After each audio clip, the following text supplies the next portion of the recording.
What is good, everybody? What is good? Let me get my sound right. You guys. Let me get my levels correct. Excuse me. We have an exclusive tonight. Let me get my sound right, you guys. We have an exclusive interview tonight, live podcast interview tonight. And as you can read it, our guest is none other than the one of the original Terror Squad members.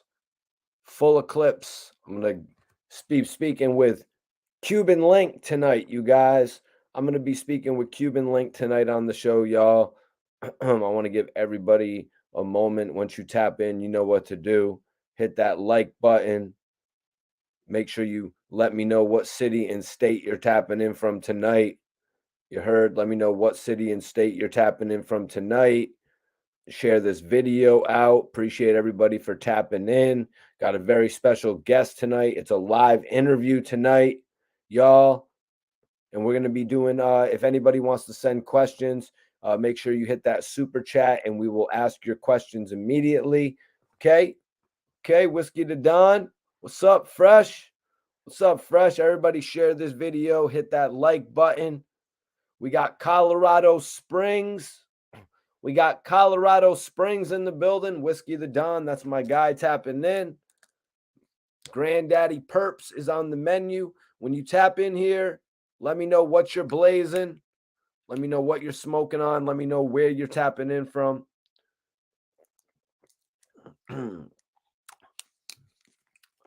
BX by way of Cali. All right, that's what's up.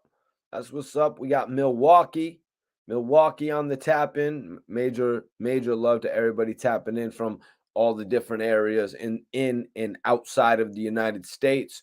Go ahead and share your location in the chat. Let us know what city you're tapping in from, what state, what you're blazing. That's how we start off the show, man. Make sure you hit the like button. We got a live interview tonight. We're doing it a little bit different tonight, you guys. A little bit different on the show tonight, y'all. Philadelphia, the Boulevard. Much love to Philly. You know I got love for Philly. I'm right here on the East Coast. Right here on the East Coast too, so that's one of the biggest areas. You know what I'm saying? That's one of the biggest areas actually in the East Coast, I would say. We got Elizabeth, New Jersey in the building. Much love to everybody tapping in from Jersey. Shout out your city. Shout out your city, y'all. Much love to New Jersey. Tonight we got a very special guest. We got a very special guest on the show tonight, you guys. Live interview flow tonight. What up, Lily? How you doing tonight? What's popping? We is live. The last Spartans in the building. Philly's up in here. Much love to Philly. DC's up in here. DC, Philly, New Jersey. Hell yeah, man. I like it. I like it. We're going to have a live interview tonight with Cuban Link. That's right. Got a special interview for everybody.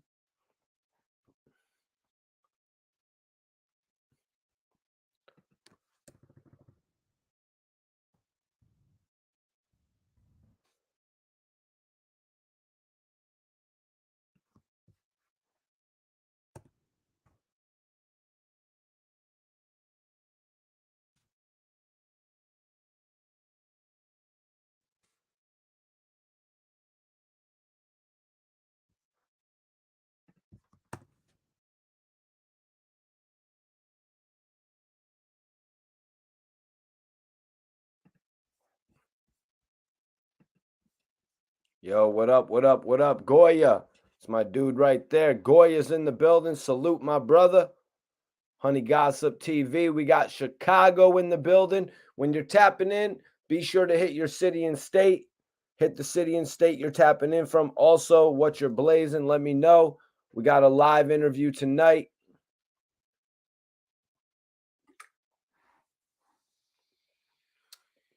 We got a live interview tonight. We got Connecticut in the building. All right, that's what I like to see. CT up in here tonight. CT is in the building. Connecticut's up in here. Appreciate everybody for tapping in from Connecticut. We're going to be doing a live interview tonight. I'm really excited for it. You know what I'm saying? We got one of the original members of TS tapping in. Just waiting for him. Next couple minutes, he should be on the stream. But everybody just go ahead, share this video on your various social media outlets, whether you're on Facebook, Twitter, Instagram. Share this video. Tower Beats, what's popping with you? Appreciate you for tapping in. Definitely appreciate you for tapping in.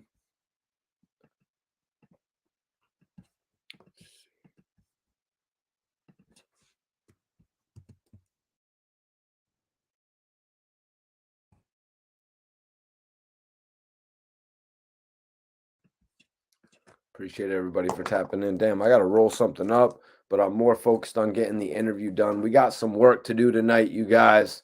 We got some work to do tonight. We got a legend tapping in. We got a New York legend tapping in the building. Actually comes from Cuba, actually. We're going to get him to talk about all that. I'm going to do a nice in-depth interview, pretty much cover everything. Missing Link, the new album from Cuban Link coming out as well. Okay. Tapping in, Inf Dot, tapping in, smoking on that fruit punch. All right, I appreciate you for tapping in tonight, man. Much love on the tap-in. Much love on the tap-in. Go ahead, share this video. Everybody in the chat tonight. You know what I'm saying? We got a live interview to do. Let me see what's going on here. North Carolina. Everybody tap in what state you're coming in here from. We got North Carolina tapping in. Share your city, your state. Let us know who you're repping. Let me know what you're blazing on tonight. Inf Dot said he's smoking on that fruit punch. I was actually finishing up. I'm actually finishing up the dosi pie tonight, you guys. Finishing up the dosi pie. I'm gonna go grab some new shit tomorrow. You guys will be seeing what I'm smoking tomorrow. Gonna be dropping an interview tomorrow night. Actually, everybody needs to be tapped into that. PA, much love to Pennsylvania. Guy Vaughn, what's popping with you, G's? Definitely appreciate you for tapping in. Go ahead and hit that like and that share. Hit that like and that share. We're doing it a little bit different tonight. We're doing it a little bit epic tonight, you guys, because I've got an exclusive interview. I've got an exclusive interview tonight with Cuban Link, you guys. I'm extremely excited about it. Because there's so much history that goes into my guest's career tonight, between appearing on Capital Punishment, Don Cartagena, Terror Squad, the album, to his own album, 24 Karat, the 24K album that we were supposed to get. An album that actually featured a number of artists, from Ja Rule to Pink, you know what I'm saying, to Big Pun and Fat Joe himself. We're going to be touching on all these aspects tonight of Cuban Link's career. What up? Canada's in the building. Much love to Canada. Much love to Canada on the tap-in. Everybody go ahead, hit that share button here on YouTube. Throw this video in your Facebook timeline. Get all your homies up in here chatting, man. We're about to have a great time. We're about to talk to a legend. We're about to talk about some classics. And we're about to talk about Cuban Link's new album, The Missing Link, as well. Letter to Pun Part 2. That's right. 10 Toes Down was actually premiering pieces of this record, if not the whole thing. So to my guy 10 Toes Down. He actually did a really dope interview, or series of interviews, I should say, with Cuban Link. We're going to tap in on all that tonight, as far as Wack 100 offering Cuban Link some help with his career, offering him maybe a little bit of distribution. We're going to talk about all that tonight. Tapping in Phoenix. Much love to Phoenix. Phoenix is in the building tonight. Phoenix is in the building. Hell yeah. Arizona's up in here. Chris, what's popping with you, man? Chris is in the building, my dude right there. He's always supporting the channel. I appreciate everybody that taps in on a continuous basis. Everybody that hits that subscribe button. Glizzy said, I'm off that dosey dough. Yeah, dosey dough is a little bit better than dosey pie.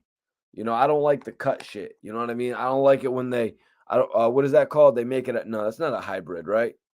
I don't like it when they cross the breed, the buds. In some cases, it's cool. You know what I mean? Like, let me say, Chem Dog, for example, nice OG Kush and a sour. But dosey pie, come on, man. Just give me my dosey dough. Dosey dough is what it is. What's going on? My dude Belo's in the building. My dude Belo's in the building. What up, what up, what up, what up, Nakasin? Haitian Zoes. Salute to all the Zoes in the building. 617 strong. Oh, it looks like Cuban Link is about ready to tap in, you guys.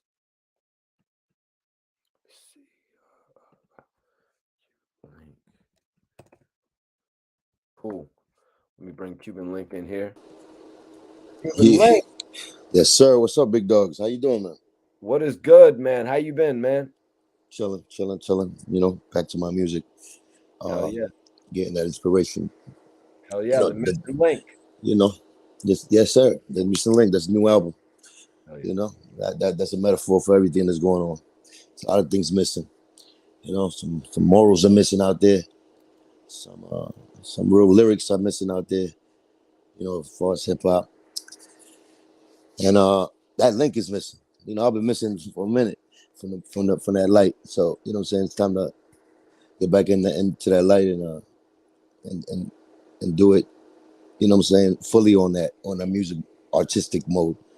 You know what I'm saying? And show them what I really do. What we do in this, you know, as far as like as musicians and rappers and people who are intrigued by music and gifted by music. So that's my whole, you know, that's what I'm on right now. Creative. Yo, Link, is there anything you could do about the light? Could you turn a light on or anything like that so we can get a little bit more of it? I can put the disco ball up. Studio 54. Disco ball might be cool, but I'm fucking with you, my brother. Forgot you're a serious interviewer. You are. You always did. You always had the same straight face. I can't even make you laugh. All right. Jesus Christ. All right. Tell me when I'm better. Okay. Well, I mean, honestly, if you just held the phone up while you were sitting, it's good right there. It's good right there, but I don't want to like get you all uncomfortable and shit like that.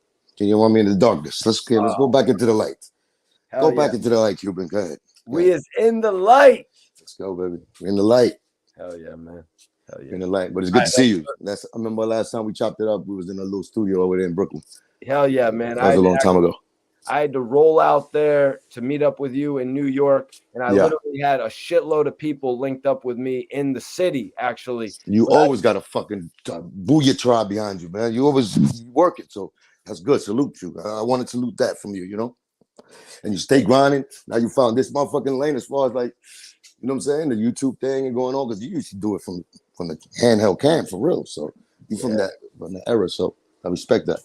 Yeah, man. You know how it was back then with thousands of dollars being spent on videos and shit like that? Yeah. Crazy. And now you could shoot them for hundreds of dollars, right? Yeah, for 50 cents. Really crazy, man. Word up, man. They got apps right now. Even Instagram, they got some special effects that are better than movie shit. So you can do a lot of things nowadays, man. You know. Man. But yo, man, it's Mikey T, the movie star here, and I want to welcome Cuban Link to the show, man. I really appreciate you for joining me tonight. Pleasure, man. Pleasure. Yo, Link, you know, man, I want to take it back. Can you tell me about coming to the United States, you know, and when did you actually begin to figure hip-hop into your life? You know, coming from Cuba, getting adapted into the hip-hop culture, going on to record 90 Miles and Swimming. Sir. Was that based on a true story? Oh, that's 24 carats. You know, if you look at the gold, the top carat you could ever get was 24 carats. You know, that's pure gold. So pure that you can still mold it in your hands. That's how crazy it is. So you know, it's pure. And that was my metaphor. That was my first album coming out. As far as like under Atlantic Records when I got my deal with the Terror Squad and all of that. So my first rookie album was 20. It's called 24 Carats. So everything I ever did was a metaphor with my name. You know what I'm saying? And I almost did not call myself Cuban Link because back in the days it was the biting rule. You know what I'm saying? And I felt maybe a little something like, because we all got that when we come from the authentic parts of the hoods where we come from. That we raised by certain ambience and people. We know better. It was rules installed before us, and those rules were respected. Even through my generation from the older cats. So as far as like that, what I meant was like when Raekwon and Ghostface came out with Only Built for Cuban Links, and I was at that time, it's crazy because I was thinking about naming myself Cuban Link, right?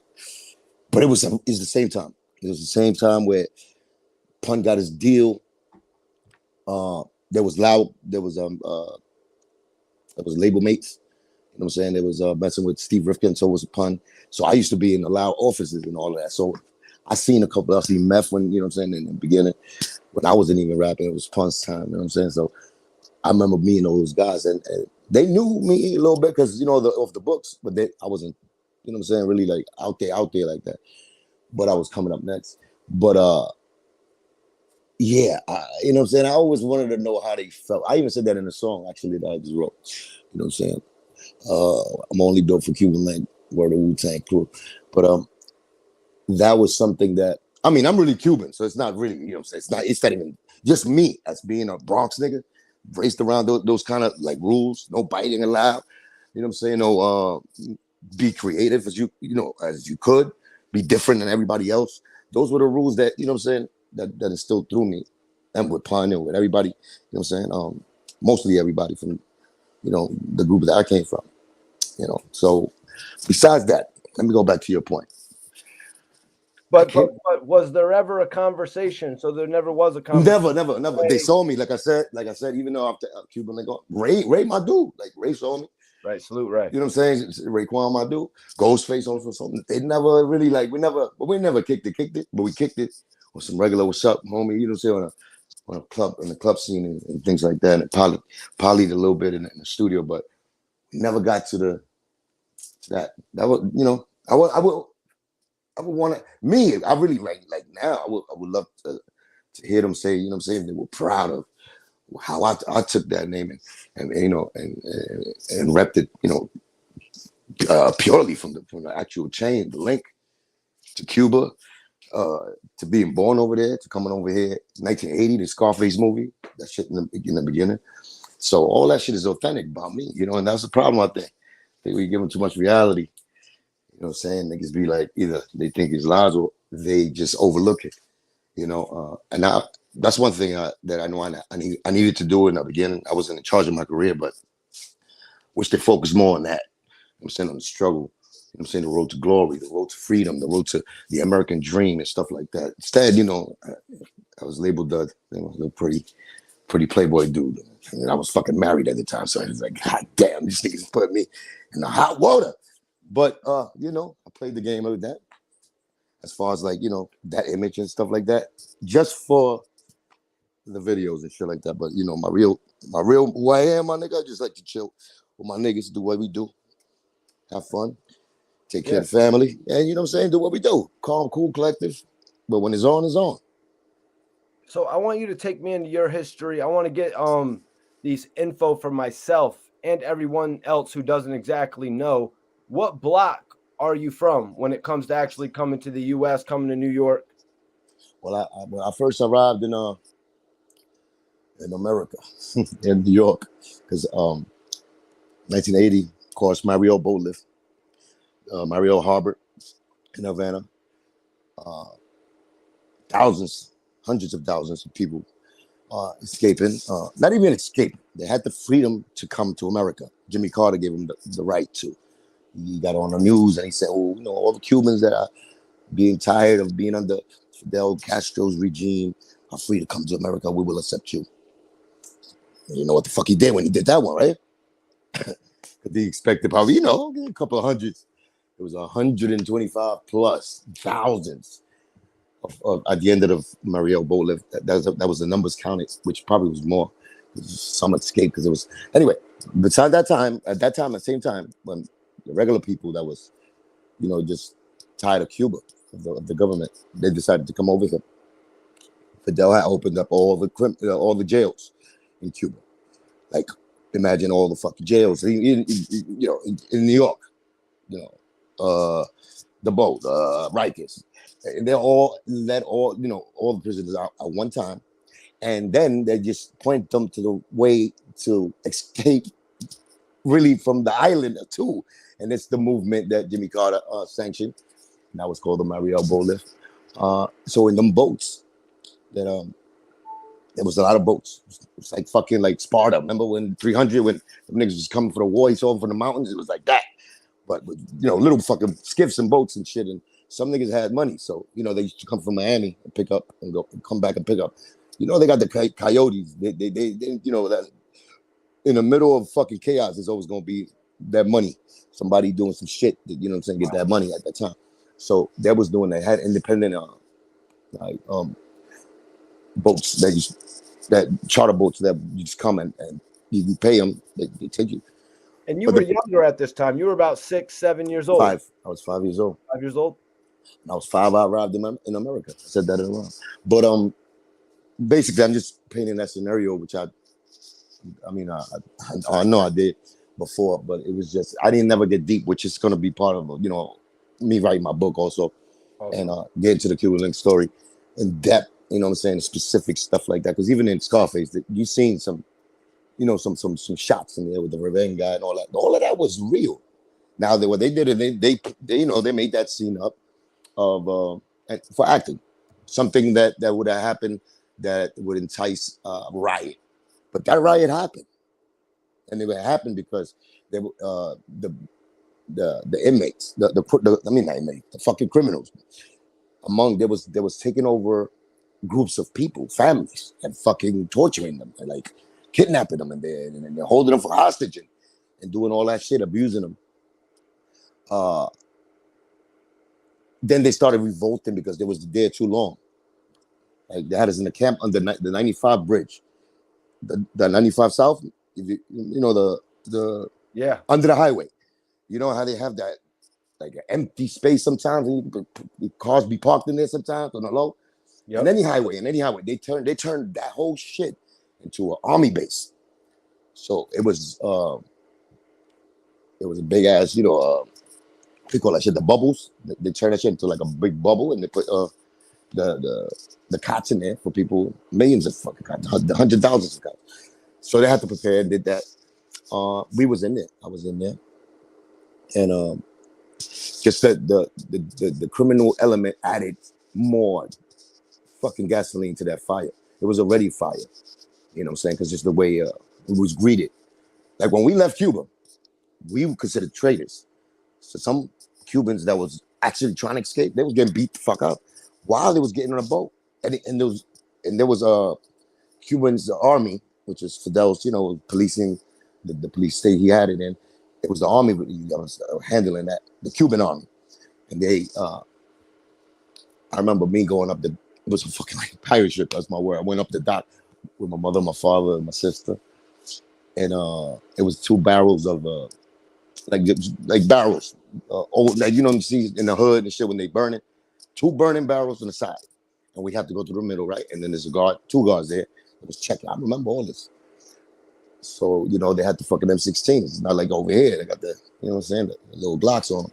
They had the big machine guns that there with the army suits.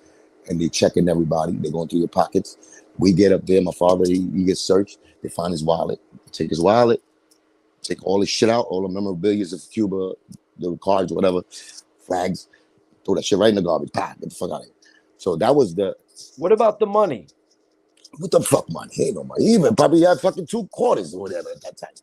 It was no money. But, in Cuba, that I remember, I know I see money. I see money on some other shit because my pops was a nut.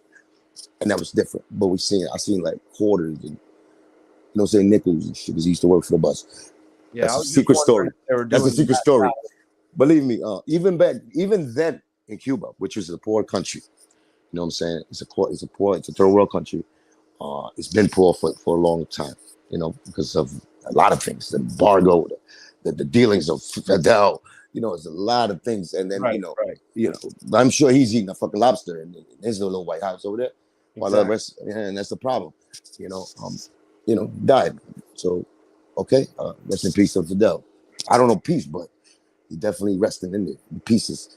But at the end of the day, it's something to be said. It's a message to be said about Cuba always, and I found that message to be real. You know, it's at the end of the day, there's people that hate Fidel for what he did. How he took over, he gassed everybody up, like he was going to give them this, that, and freedom, and they're going to be better. And really shitted on Batista because he sold out to the Americans and all of that, and he was selling Cuba off piece by piece. Fidel took it, went into a fucking island, and just took a country. So nobody, they didn't give him nothing. He actually took something. Like, he robbed the shit, went in there, hijacked my shit, put the flag. I'm running shit. I don't know who niggas in the modern day who did that. I don't know too many. So Link. Okay, go ahead. Yeah, this is long. That was a long point. I'm sorry. My fast forward, we got like 100 people in here right now. You know what I'm saying? My bad. See, I try to get into the details of shit. Nah, so man. Y'all can get my mindset, but I understand. Y'all want to get to the juicy spot. Yeah. Right, but so you get into New York. Where do you make claim in Bronx? Where do you make claim in New York? I like shit. I went all the way back to Cuba. You said that shit in the beginning. The first country was the trip to Cuba. So, I landed JF Kennedy. No, Puerto Rico. See, can't forget it. Cuba, Miami, 6 months. Puerto Rico, 4 years. Landed in New York when I was 9. Right. Now, when I landed in New York, I landed in 163rd, between 163rd and 164th and Sheridan Avenue. That's off the Grand Concourse, 1 block down from the Bronx. You know what I'm saying? That's where I remember seeing my block had I didn't even know English, but I remember, just what was going on, the crackheads, on the low, zombies, you know what I'm saying? Fucking crack bottles everywhere, the floor. They didn't know what the hell is that. You know what I'm saying? What's that at the time? Burning buildings still smell the smoke. Still smell the smoke from the burning buildings. The Jews and the landlords, slumlords was burning the buildings to collect the insurance, things in the Bronx. So like that area was that, and then the other area I moved into, the Bronx was destroyed. It was burned down for real. Our section. But it was a new experience. It was an adventure. It was something, freedom. It was that. So we don't know what the hell freedom is, right? Because I was free in Cuba. I was doing what the fuck I wanted. You know what I'm saying? I was over there, playing with the kids in the street and, getting on stilts and shit and doing dumb shit that, we was doing over there. But I never felt depressed, right? But I'm a kid. So, that's when your parents come into play, and they tell you stories of, all the shit that Fidel did and all the other shit that he took care of. And, that politics shit is real tricky, so I don't even want to do that. But, 163rd, it was 945, the building, 945, Sheridan Avenue first, because we had to live with a lady that we knew, Evangelista. I still remember her name. She was I think she was Dominican. She was a Dominican lady. And they shacked us up in there, but they was renting the room. Don't get it twisted. You know what I'm saying? They was renting that little room. They had like 3 rooms. You know how Spanish niggas and hood niggas do it. They do sections in one room and they turn that shit into like 4 fucking bedrooms. So we had like 2 little bedroom things, and we stood there for like 6 more months. We stood in there. We was paying rent and all of that, and everything was cool. And then niggas tricked us. They did the old, the 3-car Molly shit to us, to my pops. We went to Coney Island because they told us about, if you go take the kids, we didn't know shit about Coney Island. Me and my sister, like, let's go. You know what I'm saying? And great place. Great, man. I'll tell you a story there too. That's gonna cost you though. Cash up $20. So what I'm trying to tell you is that They fucking gassed us to leave the apartment, right? To go all the way to Brooklyn. We don't know how to get to Brooklyn. Trains, first time. Fuck it. My father didn't care. He don't know no English, but we found it. Why we asking, people and all that. You don't know no English. We all straight off the boat, the Colombian Coke, going to fucking, Coney Island. They told us to go. Whatever. We had fun over there in Coney Island. We don't know shit. We got fucking first black kids that we met, me and my sister. We didn't know English. It was a girl, and a brother and a sister. Black kids, right? So now we get in the fucking, remember the canoe boat? The old school, like it's a canoe and fucking shit go through the water. And then I only went to Coney Island like once or twice. It doesn't matter. This fucking ride is in everywhere. It was the action park. It was a popular ride, right? It's a canoe, like a log. I think it was a Rapid River, some shit like that. Anyway, don't matter. That was the first Rapid River. I was up there because we wanted to get in a fucking canoe. But once again, I don't know why we wanted to get on a fucking boat and a ride, but we did. Me and my sister, right? We just two, these two Black Americans, kids that knew English only. They over here, like chilling, right, for a minute. And me and my sister, like, fuck, we don't know what the fuck to do, really, how to communicate. So the boat starts moving, like the log, and motherfuckers start wetting us. Like just start splashing mad water on me and my sister. We're like, children, stop it, children, my sister. That's the only word she knew. Yo, them two kids started fucking giggling, laughing, and started just wetting, like drenching us. We had no respect like that. No respect. They fucking, we didn't have to even go down the hill to get wet. The two black kids fucking, they bullied us. They bullied us. What did they have? Like a squirt? Like would they have a water bottle? No, it's a log. It's a log. The ride is a log. Oh, it's in the water? It's in the water. It's like a trail. And you go in a fucking log, and it goes, and it goes click, click, click, click, click. It takes you up like a roller coaster. And the shit slides, the big log slides down the fucking slide, and it splashes. That's the ride. So that ride is everywhere. I don't know how the fuck, you don't know. The only thing I really remember about going to Coney Islands was going to Nathan's, to be honest with you. See, we never even stopped at Nathan's. But no. But I remember Nathan's right there, the corner. So papayas too. I remember that. As you get more into the vibe of the city, what projects did you and Pun like to hang out in back then? Oh man, Pun came later. I didn't learn English and all of that. So it's only that story, right?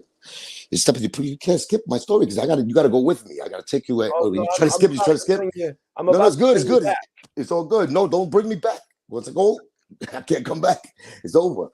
But I'm trying to, because it's special moments. Like what I'm saying. I'm at that age where the appreciation and the actual memory of how we became the fucking little immigrant kid with fucked up legs, started playing basketball and chess and fucking got into rap.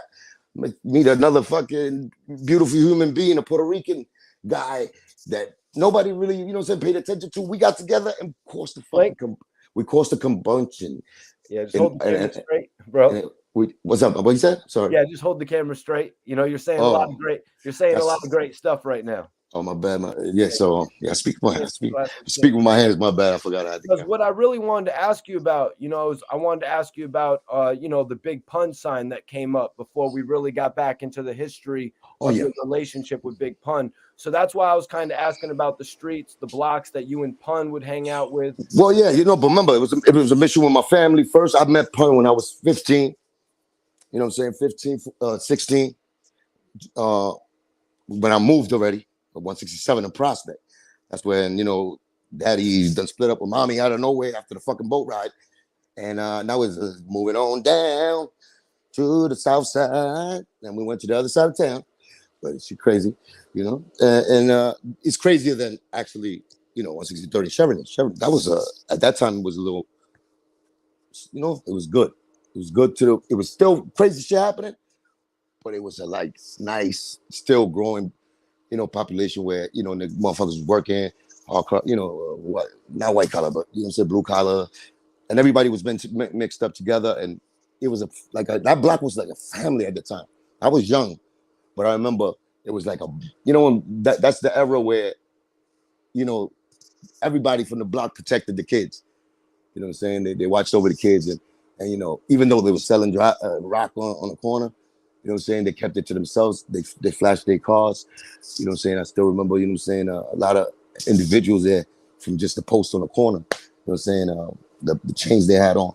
You know what I'm saying? So salute to everybody over there, man. I can name names, but you know, I'd rather just give a love. You know, it was a big love for them. But then I moved to 167 in Prospect, which was, you know, less. The money was cost at that time over there extra.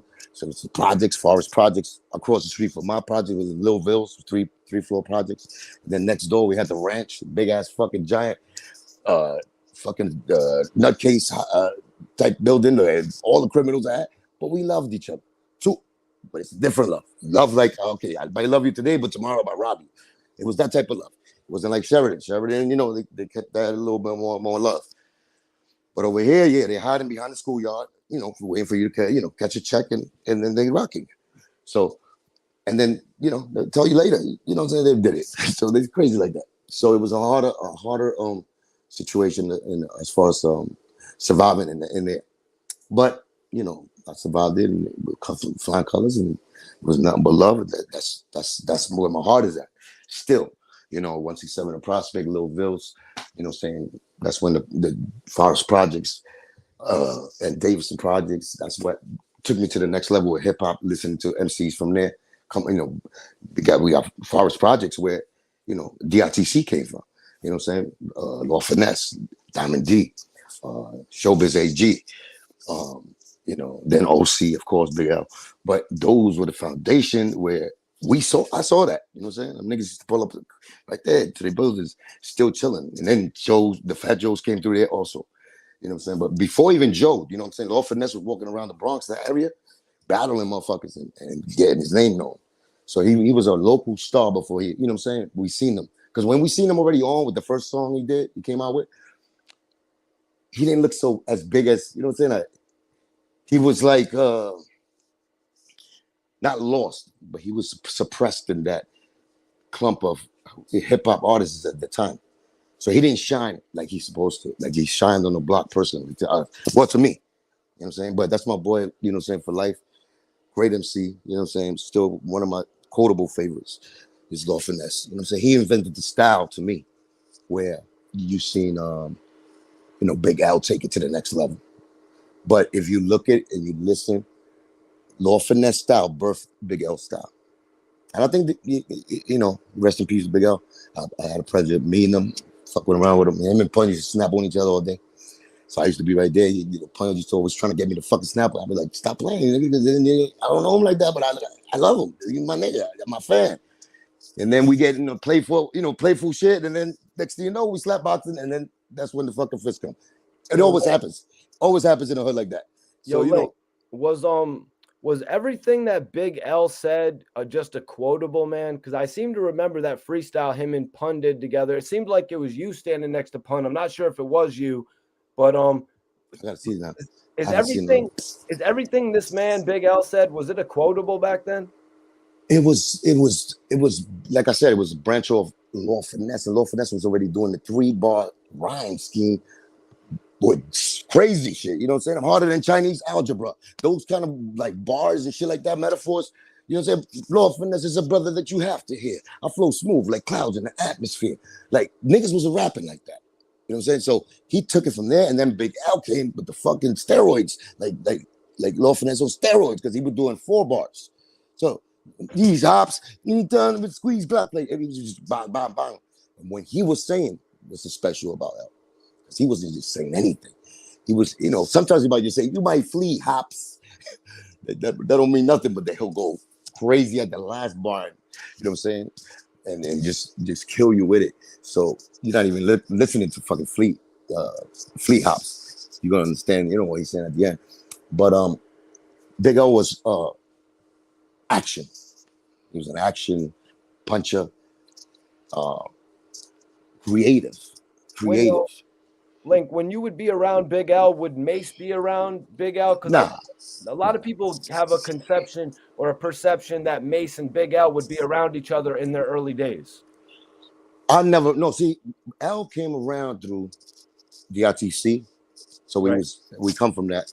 You know, Fat Joe, you know, we was coming through that. You know what I'm saying? He was coming through that. So he brought us along sometimes where we even, you know what I'm saying, Jazzy J Studios. If you don't know who Jazzy J is, big famous producer, the DJ. You know what I'm saying? But down with Zulu Nation, and that's when I seen B Stinger there. So not to get off topic, but remember B Stinger, the guy who he went with the African Bombada, he got molested. Yeah, no, he actually tapped in and said, "What's up?" He was a part of the. He actually let me know he was doing some things on Clubhouse as well. He tapped in and said, No. I'm talking about back then.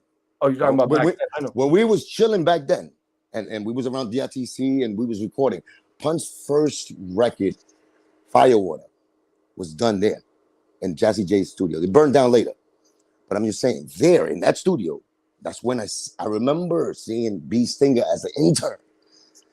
So that brought me back. That brought me back to that. As well? What's up? Aspiring artist as well? No, he was just doing runs for people. The same thing like that, like a robot / you know what I'm saying? Like kind of fucked up in the head, but still cool somehow. I don't know. He dressed cool, but he's still fucked up, but awkwardly the best fucking intern ever because he'll do anything for you. I remember, you know what I'm saying? He just do store runs all back and forth and take care of the artists. That's what he was there for. But I could vouch for him being there, me seeing him. So that's when, you know what I'm saying, the Bombada say he didn't know him and shit. I was like, hey, this motherfucker did it. That's what happens when you lie. DITC, digging in the crates? Digging in the crates. Crazy influence on me as far as like lyrically. They, Unity, how they was rolling. Flashing motherfuckers when they get back to the hood, you know what I'm saying? They living their life, showing off, like, you know what I'm saying? Like we all did. So I want but there was personally, like they personally, you know what I'm saying, inspired me because I grew up around them. Seen who they was attached to. I seen their blocks. I've been with niggas that know them since babies, and it was all love. So that affected me a little, you know what I'm saying, more. It's a little more pride when you come from that side now. We have a lot of MCs that made it and that are official, that made an impact. You know what I'm saying? Some are forgotten, but you can't deny the impact. You know what I'm saying? From that area. What block is the Big Pun sign up on? That's 163rd in Rogers Place. You want me to give you a story of that? I was going to give you a story. You speeding me up, man. I was going to tell you one story on Mace. You don't want to hear that. Fuck it. No, I'm not going to tell you. I was going to go bedazzle you with some fucking gold right now, but you fucking skipped me. So I'm not going to tell you the Mace story. We got to get the story on the street sign. Street sign. What you said, the story of the street sign was the story. Okay, the story of that was before that was Big Pun's war. On every day, Pun had the Saab, the green sparkly Lex, dark green. That time, there was nobody's as far as like MCs or nothing. We just chilling. He was driving, you know what I'm saying? His car, his passenger seat. We always passed through Intervale Avenue, by that gas station, because that's where we from. It'd be like I'm from there. About 7 blocks. We always got to go down there to Intervale, you know what I'm saying? From there, you go to Southern Boulevard, you shop over there. But we sometimes go through there, right? So that war was an old school Puerto Rican B-boy. 2 guns. 2 guns like that. Oh, shit. 2 guns like that, right? Cross like that. He used to cross the wall like this. Like this. Ah, shit, I can't even get that angle. Like that. Bow. Bandana on with the Boricua flag on it. You see it. Colorful. Blue, red, and white. Gangster. First fucking piece you see in the Bronx where it's like, Puerto Ricans are cool. You understand? So it was that meaningful over there. That's why Pun used to love that fucking war before that. And that was the reason. I remember that memory of him. And I told the TAT crew, you know what I'm saying? Like, we didn't know where to pick it, but that was it. If any spot that Pun would have picked, it was that. He probably put that same dude next to him, though. I don't think he would have took him out. Or he would have became that. He would have. That's the new war that they got to do. They got to go back to that B-boy and draw Pun's face as him with that bandana and them 2 fucking guns. But my own crazy story. I know you're enjoying this. You fucking Mikey to you, movie star. Fuck. Tell me.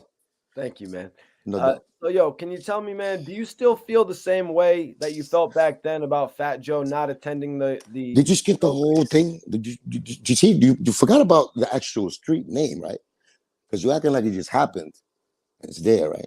Because the mural is the mural. Mural been there, right? It wasn't Big Pun's Avenue that was on. It was a Rogers place that was supposed to get Pun that where the mural's at that avenue. Joe was in charge of that. Always been. He was in charge of doing the politics with the Bronx Borough president. You know who I'm talking about. I even forgot. But anyway, kind of cool guy. I used to play ball with him too. Been around the neighborhood. You know, he touches people. His politician father was a great one too. They've been in politics forever. They happen to be the best friends of friends, Fat Joe and him. Ruben, right? So now, shouldn't make it easier to pass a law that lets that street become Big Pun Street, Big Pun Boulevard? I think that's logical, right? But procrastinate. Now, this shit took over what? 20 years? 19 years? 20, right? Because this happened in 2021 that they did that after COVID. So, god damn, you know how many streets got in the Bronx got named after other, like, not for nothing, you know what I'm saying? You know, right before that happened, you know, how can I forget right now? You got me going blank because I'm thinking so fast. That's my nigga too.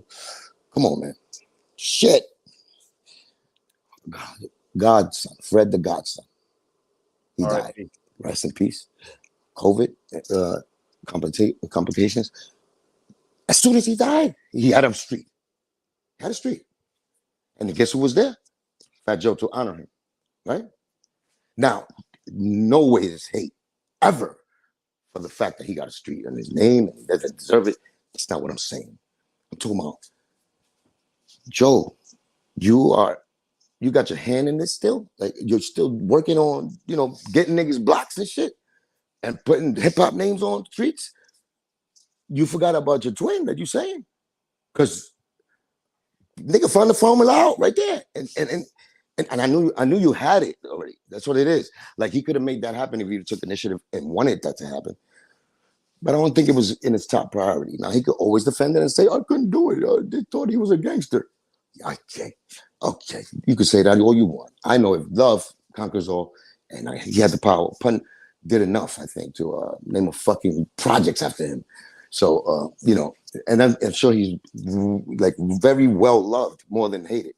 You know, they probably say a little controversial because of his relationship, but his body of work is incredible to the point that he went triple platinum. And, you know, New York was definitely his biggest market, the East Coast. So how is that so hard to do, right? That's had a problem. I had a problem with that. I knew he was lying to people. And why do you have to lie about that? So if you're really doing it on purpose, damn, you're trying to let people like forget his memory. You're not trying to help that like come out. Not part of the team that's pressing the DJs to keep playing his songs on the radio. You're not part of the motherfuckers that, you know, go get that permission from the government. Since you know all the politicians, you could get that shit done faster. You could send that boy to do it. Yeah, I'm sure he'll do it for you. So, you know, that part, I think he never sold me on that. Makes me Cuban Link, the same nigga who's going to say the way he feels it. And that's truth, because you cannot debate that. I was there for that. So, you know, I'm just measuring the love that you're talking about. That's my twin. And I'm trying to just establish the fact that you was a business partner to him and say the truth. You know, it's a twin. That was always my thing, because I didn't see the love. I didn't see the love that, you know what I'm saying, that he gave you. I don't see you reciprocating that love after he passes. Through the family, through him, his memory. I didn't see that. So that's all. That's my opinion. And it's based on facts. It's not based on, you know what I'm saying, excuses. But go ahead, Mikey. But yeah, you are absolutely right, because I did have one question, but you filled it in perfectly right there. So now I want to ask you, Cuban Link, how did you end up meeting Big Pun and Triple Sace and getting the full Eclipse group started, you know, coming into the Bronx? How'd you meet Pun? How'd you meet your group members? Can you take me into that? I mean, yeah, like I said, it was when I moved to that's Prospect 167. I was it was brand new little projects that they made. So you know what I'm saying. We was the new kids and new families that moved in there. Brand spanking new. You know how they when they do a project like a brand new shit. That shit look like straight off like a model on the floor. Like you see ever seen like a what I'm saying, like a model of a of an avenue, Oh and yeah. from far it was so neat. It's At first, neat. it looks really nice. Right. So it's beautiful, beautiful. But with a fucking in the back swings, everything beautiful. 3 months this shit is already fucking being out. But at that minute, beautiful. So we had to settle in, whatever. That was my new place of residence and shit. From there, you gotta hang around the block. So what they had around the block, they had 198 the school, across the street, 158. And then you had the basketball courts inside 198. It's the elementary school. And then 158 is the junior high. That's not my schools, but that's where the playgrounds is at. That's where the ball is at, because I used to play ball. That's where motherfuckers is doing better dunks than Jordan at. And that's the neighborhood where the drug dealers play at, where the young kids play at, where the crack violence is there. It don't matter. We there. We having fun regardless. I met Pun right there in that basketball court, running fulls. Well, he was running fulls because he was with the older dudes. I was still rocking with the younger. He was already with the monsters from the N1. Remember that league they had, N1? You know what I'm saying? With hot sauce and all of them. And, that was like the first beginning string. They had Proctor. They had so many niggas I remember. They used to be monsters. Like, they used to do dunks like, and we little, so, I got inspired by that type of shit. I was dunking already when I was 17, 18. I'm 5'8". I'm dunking, and fucked up feet too. So you'll read that on the book. I'll get to the book and I'll tell you the details of something that's it's time to inspire, man. I'm saying niggas have been destroying too much, and it's been like that for a minute. I'm myself. I always try to. I came here to build. I'm saying I was born in a block in Cuba that's called Closed Doors, Puerta Cerrada. That was the name of my block. Then I'm in a communist country. Motherfucker, they give you 20 fucking cents for building a skyscraper. Like, you know what I'm saying? Like, for doing a brain surgery, they'll give you 2 dimes and a fucking penny. That's your paycheck. And you still got to drive the bus too. While you fucking fixing niggas' brains, you got to go over there and drive the bus, because that's just, there's no stopping to what you got to do. You know what I'm saying? Just to make fucking 2 nickels. But that's what I'm trying to tell you. It's like, So when we got here, it's freedom. It's to do positive stuff. It's to go to school. That's the mentality. As little kids, my moms and my pops put on us, hard work, whatever. Immigrant shit, immigrant drive. Later on, of course, I lost it a little bit because I got fucking Americanized and I got with the bullshit. But I still have that. I still have that when I let it boost out and send me, and it shows and proves. You know what I'm saying? Just well, you're gonna see really what this immigrant is about real soon. The Missing Link, everybody. Yes, Cuban Link's new album, The Missing Link. It's coming. This has been coming before calling. Yeah. Well, I got a lot of things, man. Yeah, but the Missing Link is the thing. But independently doing it.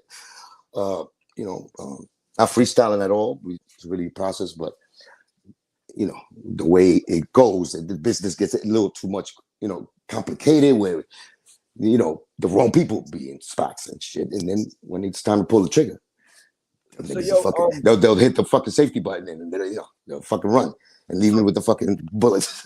So Cuban Link, take me into when the 3 of you actually started doing music together. How did Pun actually get you to do it? Or I was doing. See, the thing about us, it was this.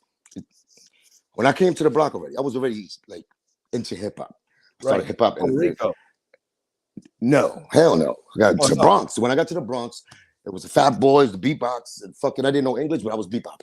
You know what I'm saying? And then my neighbors in my building were all black. They took me into their wing. I didn't even know English. They rocking with me, walking me to school, protecting me, all this shit. I don't understand nothing they say, but I understood the love. So me and the black culture always, since I even moved there, I was eating fucking, I was eating hot fucking mugs with the fucking grits and the motherfucking, all that on Turkey Day, Thanksgiving, on Christmas. That was that was what's beautiful about New York, the Bronx. Just that vibe of race doesn't divide you. At that time, and it's always like that still, in some spots, right?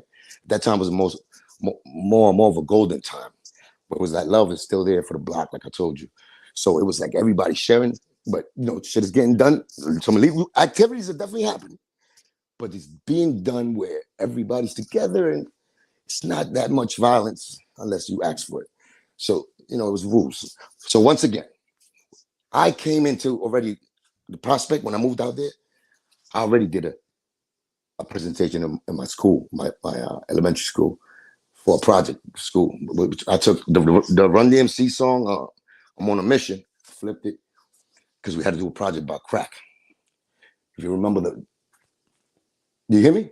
Yeah, I can hear you. Oh shit, I thought you was something went wrong. I'm still fucking handsome, right? But Mikey, how handsome I am? I'm still fucking handsome a little bit. Yo, I just love at myself. But anyway, I came in there already loving hip hop, knowing English already. A little junior, you say, as far as English, I already knew my shit. I was already bebopping. I already had the fucking spikes. I was down with the fucking breakdancing crew on my own. You know what I'm saying? I was already recording the double deck cassettes. I was pressing the shit with put the little paper in there with the tape over it, and we record over that shit just to act like we rapping. So I was already into it. I got over there. I was starting college also. Like I was, high school. I'm from Chelsea High School, vocational Manhattan. Then not to skip that, because I used to bring Pun to my high school. Niggas in Chelsea would tell you, he come pick me up. It's my fucking brother for real. Like, you know what I'm saying? Without music. My brother. I used to carry a picture of this fucking my wallet because of him. Like, and I don't have a brother. So I got a sister. That's all, just 2 kids. That's my brother. Walk in the high school? Would he ever No. He went outside. Pun never went to school, my nigga. Right, that's what I'm saying. He went to pick me up on some more like my big brother. You know what I'm saying? Because he came with the Sherlin and shit. He was like, 220. You know what I'm saying? With a big road chain and shit. And he come pick me up like this. So Al, let's go, Al. That's how tight he was. You know what I'm saying? That's the love he showed me. Right, so I have to do nothing but reciprocate that and the incredible memories of fun that we had. It's just, it's nobody can understand but us. So that's why it's hard for me to explain certain fucking crazy shit that had me like having laughing attacks. That I can't even explain it to nobody. So how'd you guys become a group? How you fucking me up now? Okay. What happened was Sace was a part of the family. Like I said, and not a part of the family. My sister and Sace's cousin went to college together, blah, blah, blah, blah, blah. We, no way that my sister's chilling in Sace's house. And at the time he was called, Joker Jam. He had his own little career, the nigga, her nigga too, but he's older. You know what I'm saying? He's older, so he's advanced hip hop. He already got a group. Them niggas, it's the nastiest niggas I ever heard. Shout out to TUD, JQ, and Triple Sace, which was Joker Jam, aka Sace back then. I don't know why the fuck he even put triple in front of that fucking name. He cursed himself. He gassed himself. He's a dick. That's my brother though. So he was incredible. Like Spanish, Dominican nigga, but he didn't act like Dominican. You know what I'm saying? I thought when I first met him, he was black, like light-skinned black. Then I found out his whole family's Dominican and shit. You know what I'm saying? I'm up in the house, in their crib and shit in the projects. There's a big that Davidson with no fucking shoes on. No socks on, playing basketball. In the fucking living room with the whole family. That's how Dominicans and Cubans get down. Nothing but love. So I was a shorty in there, you know what I'm saying? And just that relationship right there between, families. Then he started picking me up in my crib, fucking around with the ball, playing ball. Then out of nowhere, we stop in the fucking grocery store. Motherfuckers start, getting in a circle. Niggas start doing the beat. Sace used to, do the beat in the motherfucking in the pole. And he used it like a lighter. It could be a lighter. And he go, bing. Remember that the torture? What the fuck was that? J. Rule, the damager? Doom, ding. Yep. Remember that little sound? Bing. That fucking sound, this nigga made it on the pole. Like before that nigga even did it. So that's how crazy creative, in the whole, like I already got my knowledge and my education from some, from the original hip hop as far as like Furious 5 and everything from Sheridan. That was the era for that. You know what I'm saying? The motherfucking spikes and all that breakdancing. Then I went over there, which was already Big Daddy Kane. You know what I'm saying? The transition, the baton was passed to the KRSs. You know what I'm saying? The Rakims and and the Cool G raps, and they was like whole brand new beast. Now these are niggas that, even though I loved already, Fat Boys and the Heart and all that shit, that was good. That was good. It was intriguing. I went to see Crush Groovin' when I didn't even know English again. I was over there, doing the hip hop shit. That shit just took over me. You know what I'm saying? From dancing to the art to it didn't hit my MC button yet because you know what I'm saying? I just I admired just the whole culture. I went through that. I just want to let you know that I went through the whole elements of hip hop. So it's not like culture vulture shit where niggas is from different ethnicities and they come over here to use that because we Spanish and get the fuck out of here. You know what I'm saying? When I hear people say that about certain people, and it's not too many, but they got those ones that want to be into division and separation, and it's just foul. You know what I'm saying? So it's foul. So I really went through that. I appreciate hip hop. I salute hip hop. I try to bring up hip hop to what I'm saying, where it's supposed to be at. With different creativities of genres of hip hop, and what I'm saying, different shit instead of just the same thing. But it is what it is right now. What the fuck was your question again, Mikey? Because you're dozing off again. So basically, I wanted to know, how did the three of you come together as a group? The Three Musketeers. Okay. The Three Amigos or the Three Musketeers? It was the Three Amigos, right? Oh, full clip. How did y'all come together? Okay, I made that name up too, for the clips. But let me anyway. Like I said, Sace was already spoken for with a group called Young and Ruthless. He was just like a superstar. He could jump. We already know he's in bed with them, like contractually, and he was about to get a deal with them. Me and Pun, we just started playing as a hobby and all that shit. I used to be in his crib all day. So it's, we went to box, Fort Apache, played ball around the fucking AD, 233rd. All around the Bronx, just do a little ball. You know what I'm saying? Go to the biddies first, start dunking like we fucking giant niggas, but doing crazy Michael Jordan dunks, but there was biddies. Then we played with the big guy, with the big thing. We just love basketball. We love sports. We got into the hip hop because I took Pun to my block, Littleville's.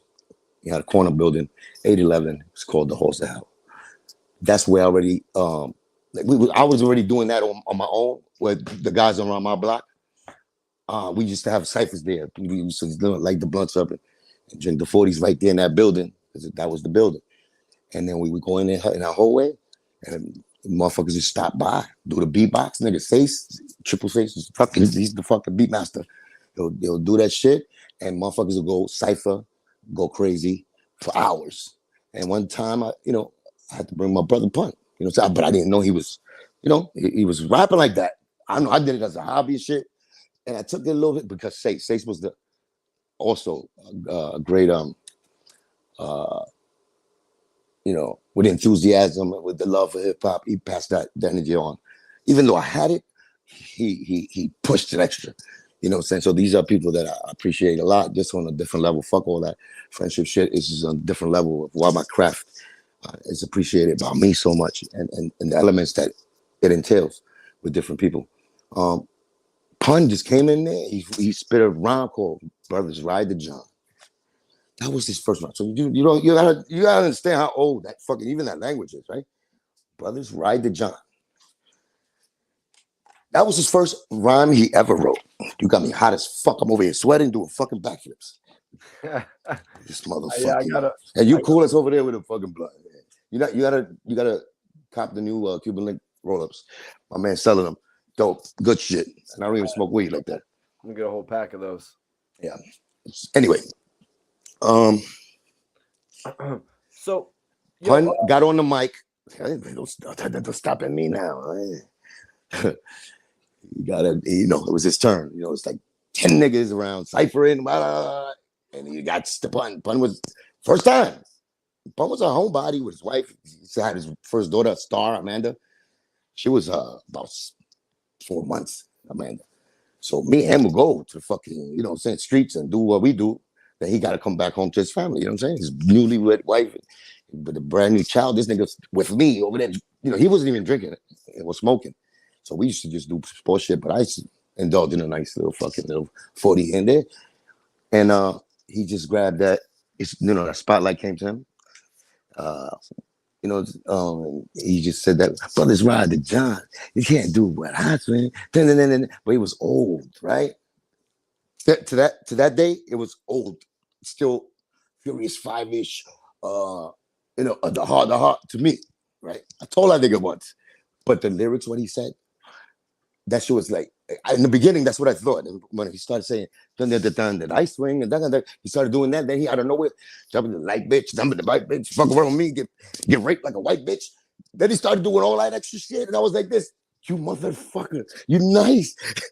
So this is my brother. I'm already, you know what I'm saying, locked that bond in his friendship and brotherhood. I'm already in his crib, you know what I'm saying, with his family. I'm a part of it. I never knew he would get down like that. And then from there on, we're fucking teammates forever. Don't ever fucking leave me like Sace. We used to say that shit to each other because, you know, the nigga Sace was. You hear me?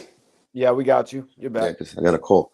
So, from that, we started just being a team, called ourselves. He always let me name like the names of us. So, our first chair was Rough and Rugged. Rough and Rugged was our first name because it was me and him. You know, and all right, we rocked it. We got rocked so much, this motherfucker took me to the tattoo place. He told me he's gonna get the rugged. I get the rough. I got the rough. He make fuck my tattoo up because, you know, he was just starting. My fucking rough looks like buff because the 2 R's in the bottom, he fucked it up.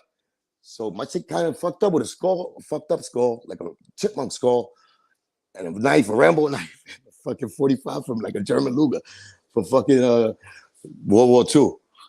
I loved it. You want to see it? You fuck. Nah, motherfucker. Let me show it to you. Look, I just got to show you, right? So that's it right there. Look. Right? What the fuck is the thing? All right there. Bow. Right? That's just to let you know. I ain't going to let you snap too much on it. I just want to show you. I ain't want to show you my titty. Come on, my nigga. Damn, you looking at me like you fucking like I'm doing some crazy shit here. Just giving you the evidence. I was looking at something else, and you said, "Look at this," and now everyone's. I said, but look at this, like, but don't act like you don't want to look like it makes me look. I was legitimately just looking at something over there. Why are you looking over there when I'm trying to talk to you here and show you a fucking tat so you can know it's true? It's not. No, I'm not gonna show you my fucking left ball or nothing. Nope, nobody thinks that. I love you. The chat thinks that. I know, but your face expressions is like I did some fucking taboo shit and you didn't want to see my fucking. When I look back, you were doing some taboo shit. My nigga, I'm trying to show you my fucking tag. I'm in my crib. I recognize that. I just took a hit of some dosey pie. Once again, we're going to Coney Island by ourselves. We don't even know English. You're gonna fucking put me in a ride. This is what you're doing to me right now. You're getting me lost again. We're back at Coney Island? No, this is where you're taking me right now because the nipple is more important than the story. All right, so anyways. You looked at my nipple? No. I'm showing you tattoos and you looking at nipples, nigga? Most certainly did not, my friend. Incredible. After all this time, you're the areola man. No, love, man. It's nothing but jokes, my nigga. Don't put that on my jacket. Come on, man. Don't put that on my jacket. You already know. Listen. Stop it. You know, at the end of the day, we know we jokes. We gotta do this. I like it. It's because funny. At the end of the day, it's something that we're doing right here live. It's freestyling. So we're enjoying it. See how you don't give a fuck what I say. You over there talking to the store, asking questions. I love you. Go ahead. So Cuban Link, at what point did Fat Joe come and start messing with you, Pun, and Triple Sace? Did I finish the story about Pun yet? Maybe not. I didn't. So how the fuck you could just go Fat Joe now? All right, go back to it. Okay. What was that? My nipples. And then after that, he made me get the tattoo. He made me to. First tattoo ever. I was 16 years old. This motherfucker takes me to the tattoo shit. I'm not supposed to do it. You crazy? My moms would have seen that. Pops. Nice little across the face. I would have beat down for a little bit. I didn't show my mom until I was 18. That shit. She didn't see it until, you know what I'm saying, I came out of the bathroom. I forgot I had it. She said, asshole. She walked out on me a little bit, but she didn't do too much. I was already a rebel. But he didn't do the tattoo. But instead, you see that tattoo he had there? He had in his forearm says Punisher.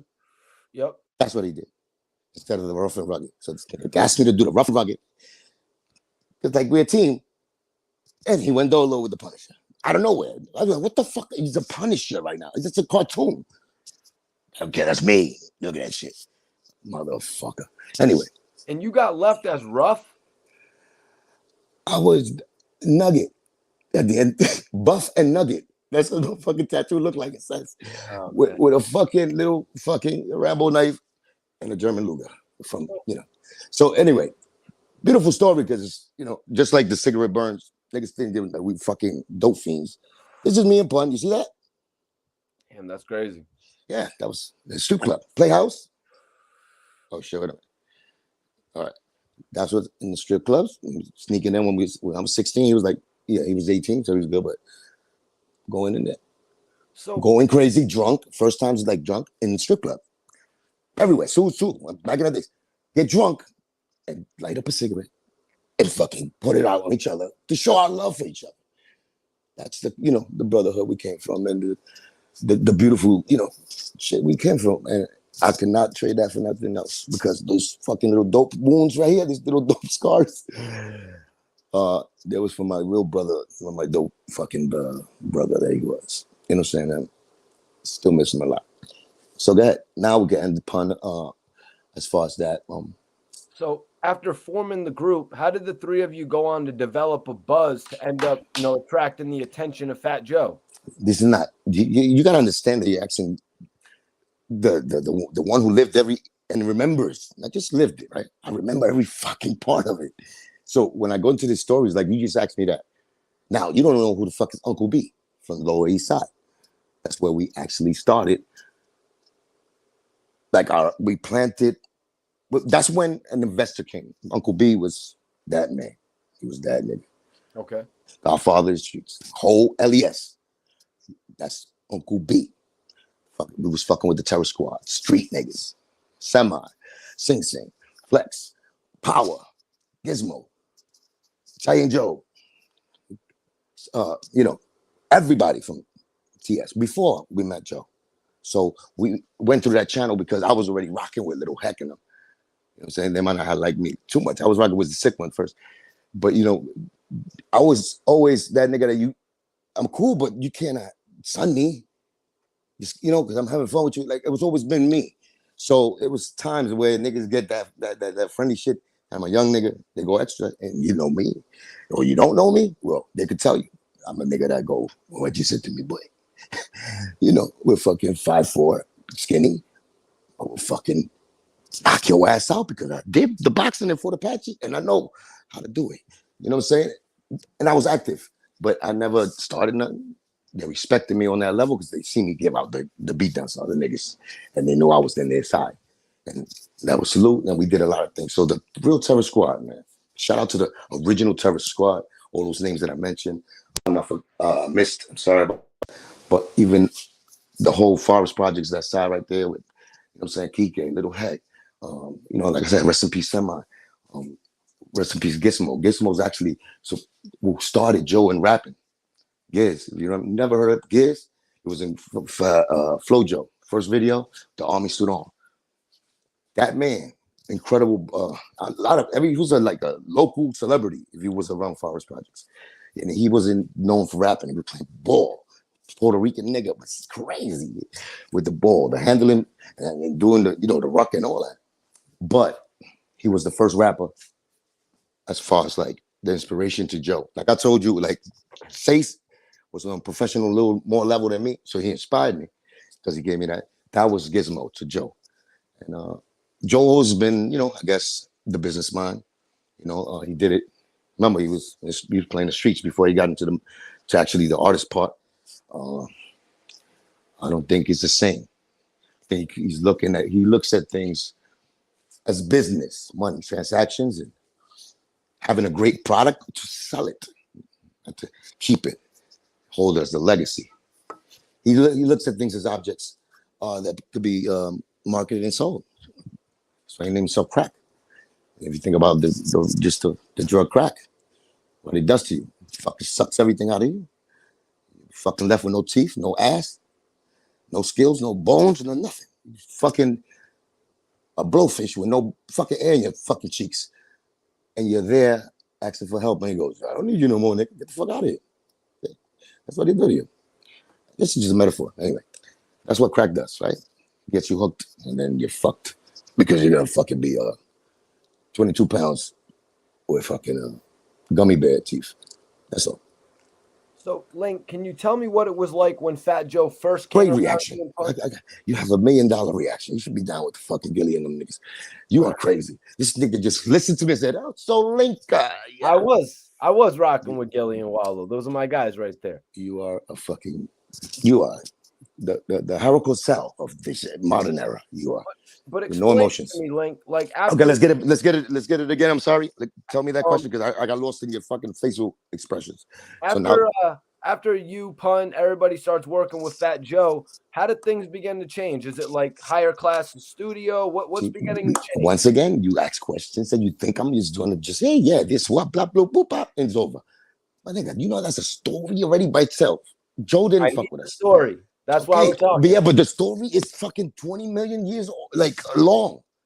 If you let me tell it, if you let me tell it, I'm gonna tell you the truth, but by integers and fucking details of what the fucking this thing was chewing on. What kind of gum? Podcast is what we need. Yes, we do. But at the end of the day, I'm trying to give you enlightenment of all the 20 plus years that I've been fucking in here. Take hours. No, I've been telling you the same fucking story because it's the same narrative of, oh, where you came from, oh, where you did this, oh, when you make it. I told that story, trying to give you things that you didn't get it, which is no, you're not gonna get them. Now I'm not gonna give it to you because you're fucking it up. We are getting them. So yeah, bro, you're interrupting me. So what I'm trying to tell you is this: what the fuck was the question again? God damn it! So the question is, what started to change once Fat Joe came around you and Pun? The division. I mean, it was full of clips as a group. Me, Triple Six left the other group because he saw more promising with us. So I think they kicked him out or he left. One of them. We accepted him again. You know what I'm saying? Because he was the brother anyway. And then Sick One, he was actually Joe's hype man in the beginning from Forest Projects. We joined teams. He was more of a business head, so he joined just to be part of the group. We started making noise around the Bronx. We was already down, we was already respected by the original TS and the real niggas around with who we was as far as, regular niggas, like, what I'm saying, we get down, but lyrically, we started getting a buzz because we just had so many fucking niggas with us. Because everybody was just mobbing us. That was some more like, we got their back, you know what I'm saying? With Pun, with me, with Sace. So we actually united a lot of people that probably wouldn't have been friends at that time because of us. You know what I'm saying? So that was a beautiful thing. We was messing with Uncle B. Shout out to Uncle B. Right? Mysterious guy that meant everything to me. Who he was, what he brought to us. He took us from, and this is a guy, the street runner, boss, humble man. He heard us spit. He loved us. Didn't even like rap like that. Motherfucker just loved us. But he knew Joe from a different side. You know what I'm saying? Because Joe, of course, he knows people. You know what I'm saying? He's one of the big boys. Joe knew him. Not that close, but, he knew him. Later on, I found out he had a meeting. I guess Uncle B had asked him, or he told Joe about us. Since we rocking already with the original Terror Squad people from there, we already was like devoted to Uncle B because he bought us vests. He started investing in us. You know what I'm saying? As far as like he bought us fucking Full of Cliff vests, Full of Cliff hoodie, he bought us equipment, a studio. We had shit that now, okay, this nigga's, he's helping the progress because he's backing us. You know what I'm saying? That feels good when, you know what I'm saying, you come from, especially like nothing and you got something. Me, I never thought of myself like that, but I know my crew had something, and I just added my piece to it. But dumb niggas was really it. My focus was on my niggas. That's who I always been, like a dick. But now is when I'm changing. But that was one of my flaws. Now, when we was rocking for a group, we went and did Crazy Sam. We got into that contest, pulled out the last minute because we met Joe. That's when Joe came to the Bronx, which is the Forest Projects, Bodega. At that time, it was like 8:00 at night. I was there with Pun, chilling on a humble. We always chill there every night. We just got there early. Nobody was really there. So who pulls up? fucking what was it? I forgot even the car. I know the car park right in front. It was a lot of open spaces. So this nigga just pulled up in the front, and it was Joe. You know what I'm saying? I already seen Joe playing softball around the hood. Like I knew him a little bit, where I could talk to him and say, "What's up?" It wasn't like, "Oh shit, my nigga." No, it was never that type of front. It was like, "Yo, what's up, man? How you doing?" Always with that love, always with that respect, because we loved what he stood for. It's a little evolution with it, as far as Spanish, even though he's fucking, Humpy Dumpty, as white as fucking snowflake, and as pink as a fucking elephant, but his bloodline is with us, right? And I'm saying it as far as pride of one of our own making it and being respected on that level by the kings of this shit, which is my black folk. You know what I'm saying? The ones that know they do it, they hold it because it's theirs, and they own it like it's theirs. But on the other hand, there was also a lot of Spanish dudes that was part of hip hop.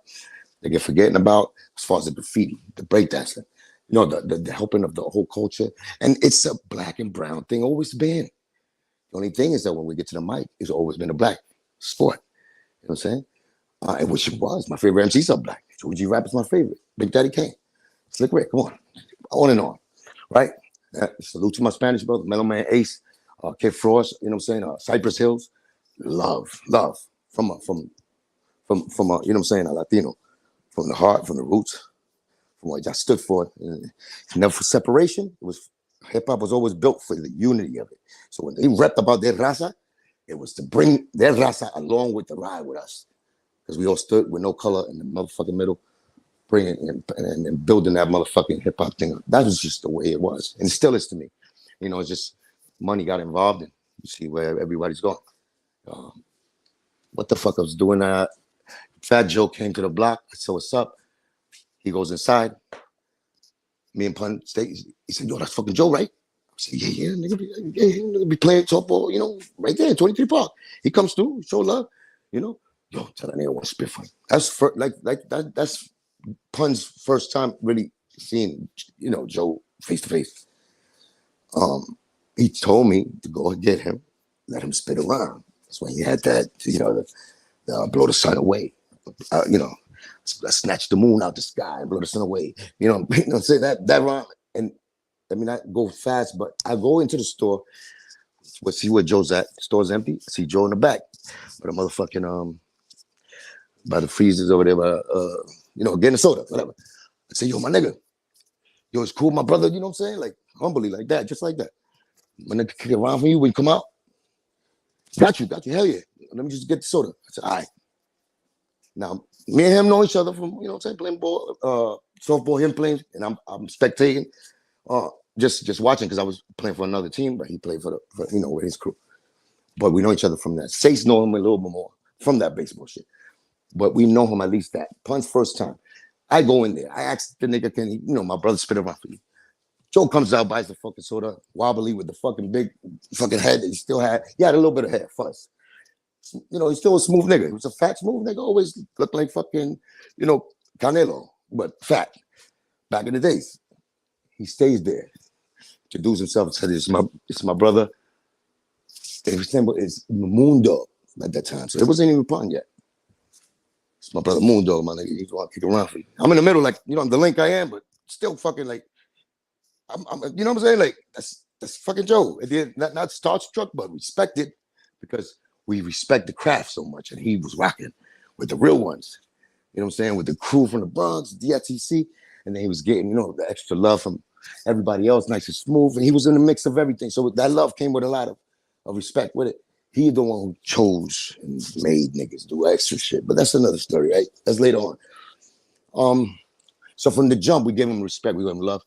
Punch spit around. Snatch the moon out the sky and blow the sun away. Me and my brothers play hardball.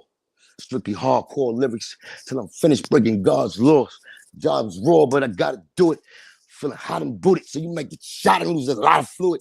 Spot I blew it at an early age. Ever since the curly waves, I would earn a wage with the 30 gauge. Nigga, who the fuck's fucking with my brother? This is something that Joe was not accustomed to hearing. Not even everybody was. They didn't know. There was no niggas like fuck him being a little, overweight, spitting rapid fire like that. The lyrics that you saying, the content, the delivery, the attitude, the walk, the talk, nigga, the presence. Yeah, that's how that nigga had. He was ready. I'm like this, fan still. And to this day, I'm a fan because I just love that. It's raw talent. That's the energy of hunger. You know what I'm saying? And that's all come with that as an MC. So that's the school I come from. That's my brother. That's how we made it from, like I said, humble. Me from Cuba, fucking immigrant, boat ride and everything. That was, you know what I'm saying? Other shit, I'm Forrest Gump too on the low. That, like I said, we go into details in my story. Joe came in. Let me go back to that. See, I got to jump back because I see your mustache. Your mustache is moving by itself, trying to tell me to fucking move on, right? Where are we going next? I'm riding with you. Okay. Joe comes in, talks. He impresses him. He blow his mind. Pardon, blow his mind. He's trying not to show it. You know what I'm saying? Pink niggas be turning extra pink. Nigga like strawberry quick because he's like, I don't know, he's excited, but still trying to act gangster. Like he wasn't that nice. You know how niggas are. You know what I'm saying? And Joe was always that dude. He was at that time. He was, you know what I'm saying, putting work in, and he was living what he was walking. He was talking when he was walking, and he was walking when he was talking. So I vouch for that.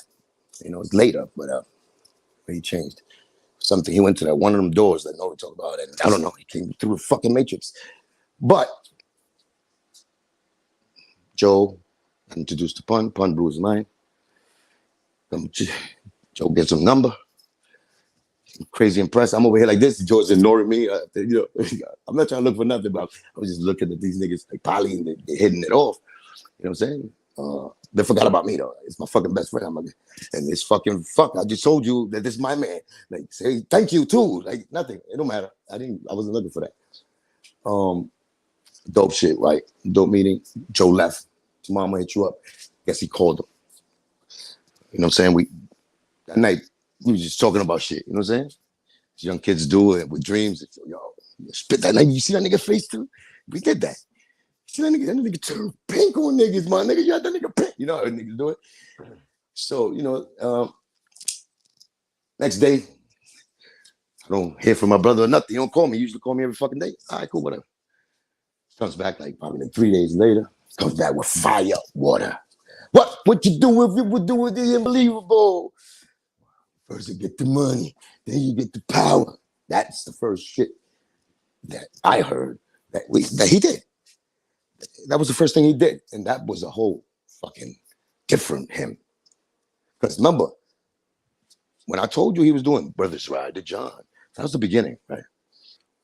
Then after that, cannibalism is living in my metabolism, giving them spasms and aneurysms and baby baptisms. That's when my thugs drinking blood. Bodyguns love. That's that. The next one. How the fuck you go from Brothers Ride to John to that? Don't matter. Gifted, my brother. You know what I'm saying? Me, just watching this shit, you're fucking nuts. Then his energy with the friendship. Because me, I'm still back. Joe, forgot to tell you, he started working with Joe. Joe's rule was, I'm not taking the whole crew, I'm just taking you. He said that to all of us. We was a group doing fucking shows together, moving together. He did that, right? Understood, right? Business, remember? I'm a young nigga, but I understood. Okay, you got the talent, my nigga. Fuck that. It's my brother anyway. Go. Pun didn't have to. He went back to the crew, told me, yo, nigga, you just want me to. What should I do? Like, he asking me that. I said, motherfucker, you better go. Get the fuck away from me and go. Do your shit. Fuck out of here, my nigga. Bye. That was just understood. Sage got a little upset. Felt that, you know what I'm saying? The breakup. Not that Pun was selling out, but really, Joe fucked splitting us up. And Toom was already part of, Joe didn't like the sick one. Some personal incidents when he was his hype man. So extra hate. You know what I'm saying? And the sick one felt like the nigga did it because of him. Like, he did that shit because he didn't want the nigga around him no more, whatever. Personal shit. It didn't matter. they took my brother right there. I took it like a fucking compliment. In the back of my mind, I'm like, I put these niggas together. Just on a personal note, I felt great. You know what I'm saying? And if this nigga's that good, because we, when we caught up in the hood, we don't know how great we are. Because we do shit like that and it's like regular to us. But there, you know what I'm saying? When you put it in real micro, you put a fucking lens on it and you depict it and you see the details and you see the performances and you see the star shining from it. Then Pun saw that. I can see that at the time about me, but he saw that. He had everything. Played motherfucking, Batman and Robin right there. And Joe was Robin. You know what I'm saying? Joe was Robin and Pun was Batman. Let's just put that straight. You know what I'm saying? It should be the other way around. But in business, let me just say that in front of you and everything, because I see your eyebrows too. You're looking crazy. Right now you turn into the fucking, the nigga that went to bowling with the fucking Hasidic Jew. I forgot the Kingpin. That's who you look like. So. Who's that? I got to snap on your money. You're too serious. So what I'm trying to tell you is that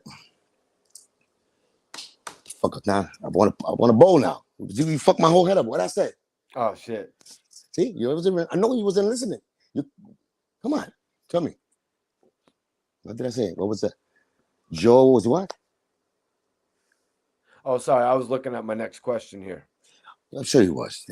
Those are the fuck you moved your eyebrows like that right now. Special. Oh, because of what you were saying. Actually, you were saying something about Joe being Robin and Robin and Batman. Yeah, that was the pun. Is the Batman, and you probably really think about it until you said that, because the way that Fat Joe puts it off is they're twins. You know what I mean? Not like the Arnold Schwarzenegger and Danny DeVito twins, though. No. More like fucking Cain and Abel. That's the twins. More like Cain and Abel, exactly. So wait for the other guy to die so he could take everything. That's what the fuck it was in real life. Now that's too harsh for people, and I'm a hater, right? Doesn't matter. That's what I fucking know, and that's it. You get your proof. I got my proof. I'll show you everything. What I say. But at the end of the day, let me say this, because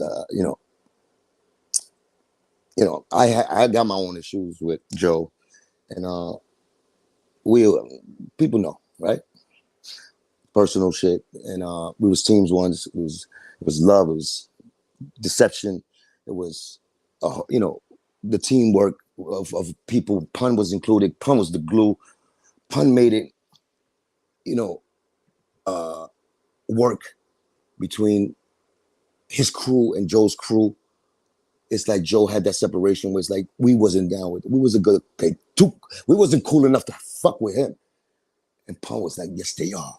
Even though he got his own solo deal, he made sure Joe saw the talent in us by putting us in situations that showcased our talent, because we had to prove ourselves, whether it was a rhyme, whether it was writing, whether it's helping them write for the whole fucking Don Cartagena album, and all the freestyles. Who the fuck you think you're talking to? I Spray Cruz. Who think wrote that?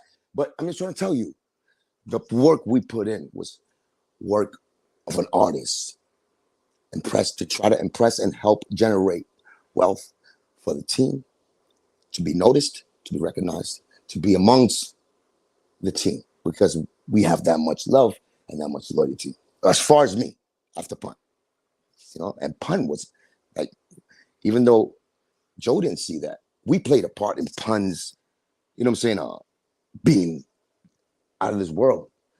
And not because we gave him anything or whatever, we fed off energy, of course, especially me, man. We used to write together, but it's not that. It's because we was like each other's crushes, lyrically.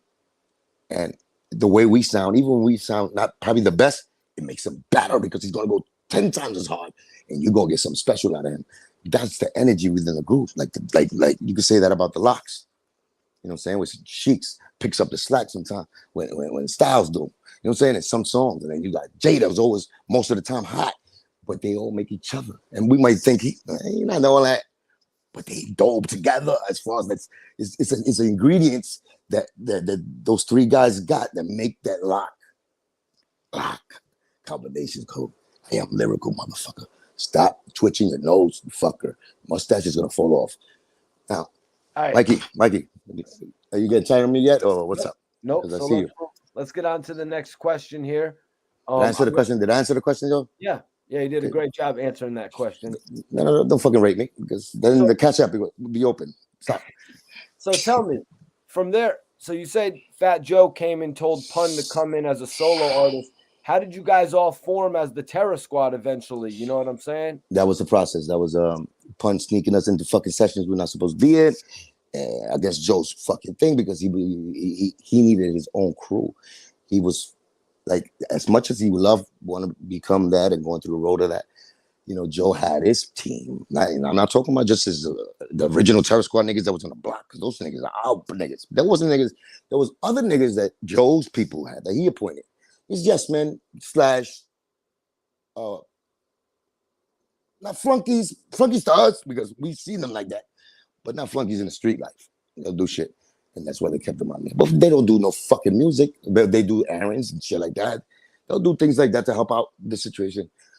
But it was no real talent. It was more like, you know what I'm saying? It was none like the creative side. Like, we brought that to Terror Squad when it came to that. Like, Armageddon was there, but Armageddon was already doing his thing. We're keeping out. They've been out there for a minute. We joke. They didn't get a deal for, you know what I'm saying? And not because they was whack or anything. I loved them. Keith Nut, I loved it the way he rocked. But they didn't have it.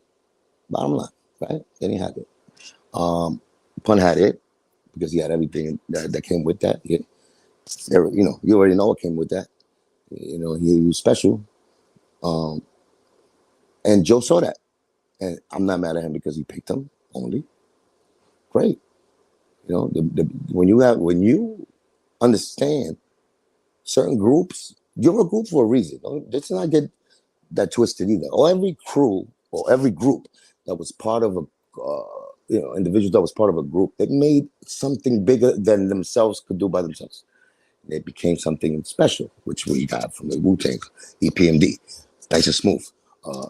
These people work together great, and they become something bigger, which is, you know, whatever it is, NWA. You know what I'm saying? It was proven. So when we was full of clips, we was rookies, but we knew each other. It was brotherhood, you know what I'm saying? From the same block and shit like that. We had that energy of love with each other, and we had lyrics. In the beginning, not as crazy, but enough to spark up our motherfucking attention and make motherfuckers notice us. You know what I'm saying? Not just because we Spanish, because we saying some black motherfucking lyrics in there. We going hard. You know what I'm saying? Where motherfuckers is crowding around in parks, 23 Park, while we doing freestyles and shit and typhus, and niggas is clapping afterwards. You know? So it was the love for that. Like I said, Joe picked Pun. I wasn't mad, but disappointed. Pun I already knew Pun was never. He's not, you know, it's not that he couldn't fit with Joe. Joe is very demanding, and it's about, you know, when an MC, when a nigga, when an artist gets a deal, you never seen the attitude of an artist, right? Especially now he turns into a boss, right? Yep. Which is normally, of course, he's got to turn into a boss, but certain niggas, they use the bossness, and you know, for humbleness and cool, they continue being who they are. Joe amplifies himself now from extra, you know, whatever drug dealer. Okay, I'm fucking John Gotti now, because I got, you know, I switched my whole shit, whatever. Now his attitude comes with niggas that also praise him, because you know they come from the dirt poor too, and they kind of proud of him, but they you know, they want to ride the wave with, you know, it's still to this day. So he takes advantage of that and nigga to the extra, to playing niggas in front of niggas, acting like he's big because he talks a certain way to niggas. So when you in that, and these are crazy motherfuckers. I'm not even talking about the dudes. I'm talking about Joe's attitude as an artist. When he brought you around that, he play you if you're not from them. He trying to play you. Maybe he was a test. I know he trying to play me. You know, it wasn't. That's another story. It's going to cost you to PayPal. That's going straight to PayPal if you want to hear that one. So I didn't fit in because, remember, we was cool. I was fucking watching this nigga play softball. I was there with the original Terror Squad. You know that Pun is still my man. So what the fuck happened? Pun wanted me to come. I found out later he started asking, yo, my nigga, after a while, Pun started off with him going on shows as his hype man. Show's hype man. All around, like Miami, everything. When Joe had Flo Joe, he took Pun on tour with him. Not even tour, certain spot dates. And Pun was his hype man. After a little while, maybe like 3-4 months, Pun never went out the house. Remember, he had to leave his wife, his new daughter. He had a sister now. He had Vanessa. So now he got 2 kids, newborns, and these niggas on tour. He feels like shit. He comes from niggas used to being with his wife and his kids, my nigga. That's why later on, when he blew up, he was taking his wife and kids all tours. Because it was that family, that, you know, regardless of what other shit y'all seen or the people have seen, that was who he was. Where he got to travel and bring his family with him. I'm not talking about his friends, his wife, his kids with him. And regardless of what attitude he had, he needed them with him. Was it selfish? That's a father's selfish love. You know, you gotta commend that, right? That means he was a good father, you know, in that sense of loving his kids. Maybe y'all could put the level of love and whatever, but I know I seen that love. You know what I'm saying, for his wife and the kids. So let's just get that right. Pun he was in there as the minority, and Pun was the nigga that he grabs attention, and he's gonna snap on you. He's gonna play it just like me. You act like little kids. You know what I'm saying? When it's time to, we don't do that, and then I don't know where we switch up because you know it's like the hood games. Slap boxing turns to the real fucking punch in the face, and then we have to fight. So he was in there, and these niggas that you know Joe's rocking with are street niggas. It's real niggas that was there. Some other niggas that are still riding, sucking balls just because you know they're fans of Joe. But they get together as their own, and then they intimidate. You know what I'm saying? They intimidate. And Joe plays along with them. That's his crew. So Pun went through that situation, and he didn't even give it light, but I knew it because he needed me. He needed his people to give him that fair. You know what I'm saying? Like shot that he's not by himself no more. And not that he was ever scared of Joe or nothing. It was just like, that's not his ambience. Pun was a nigga that loved fun. He loved fucking sports. Joe was, you know what I'm saying, the other side of things, lamping, you know what I'm saying, trying to be with the coochie sweaters. He was on that smooth shit, you know what I'm saying, Dapper Dan, but cool. He wasn't an active nigga. He wasn't a sports nigga. He wasn't a writer, really. You know, he would like rhymes. He would sit there and, if you ever step, I'm gonna match your toes. You got the flow, Joe. He was that. But style, charisma, presence he had took him a long way. Great listener, great nigga that take your idea and act like it was his and fucking flip the whole meaning and then say it's his. Fucking master genius at that.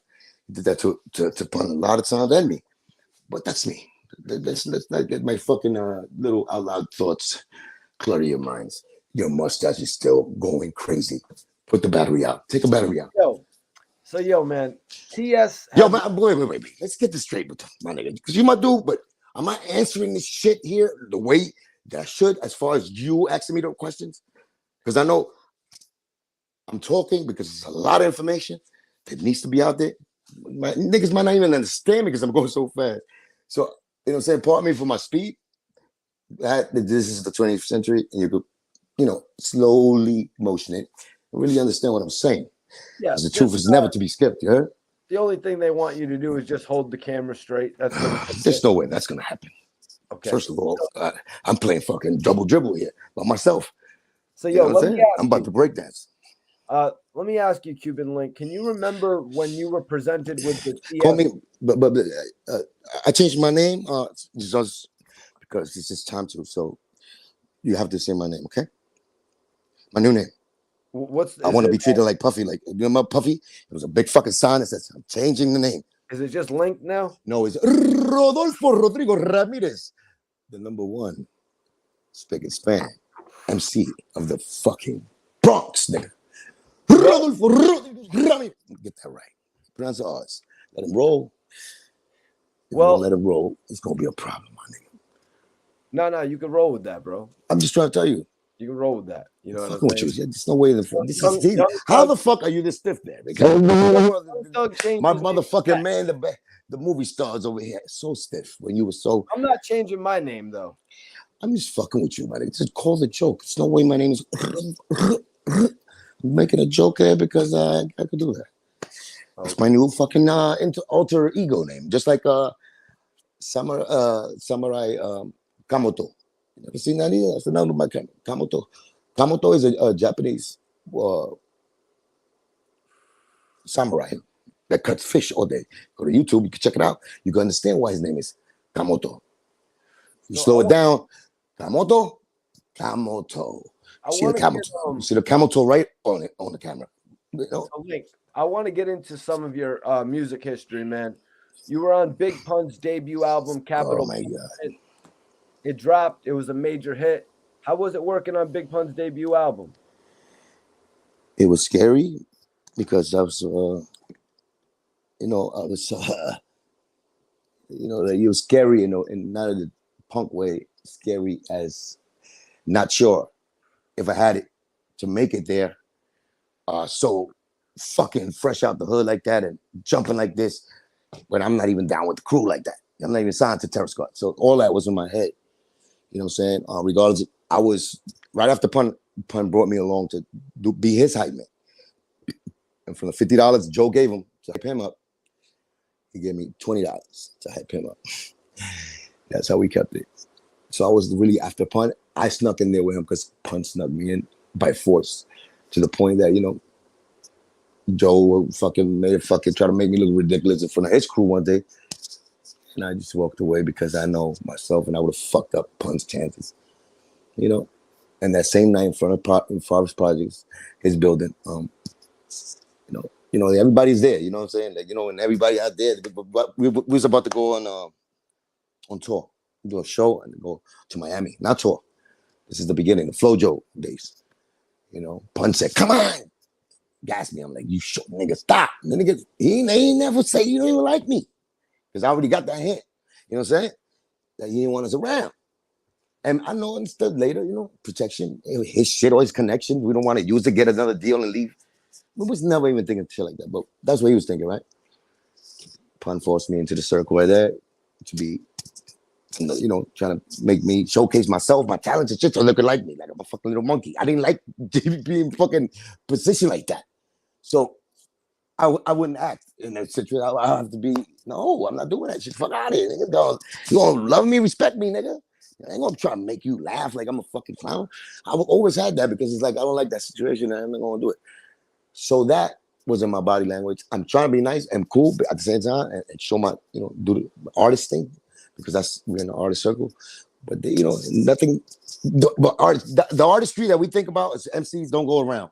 It wasn't going around that. It was nothing but street shit. Niggas talking about jail stories and shit like that. And we was like, yeah, we know them too, but what about this one, man? What do you think about this one? The niggas didn't want to hear that. So it's me and Pun forcing, and Pun is forcing Joe to fucking take the rhyme that he wrote. Because definitely after a while, Pun was adamant of making them dope too. You know what I'm saying? And that's just the way I get down to as far as like, I can help in any way. You know what I'm saying? Not trying to really turn you into somebody else, but make you dope. You know what I'm saying? We have that intention as artists sometimes that we see a vision of other MCs or whatever that maybe they out of date a little bit or they just stuck in something and we try to help and then it's like we fucking diss them and they hate us because they can accept the help. And it's that except that Joe accepted all the help. He took more help. He couldn't stop asking for help. That's the problem. And he didn't pay shit. He thought he paid everything by getting niggas deals and everything. And cool. Yes. So form of payment. But not really with me, right? Because you shunned me out. Pun is really my manager / you know what I'm saying? The one who is in charge of my career and made you.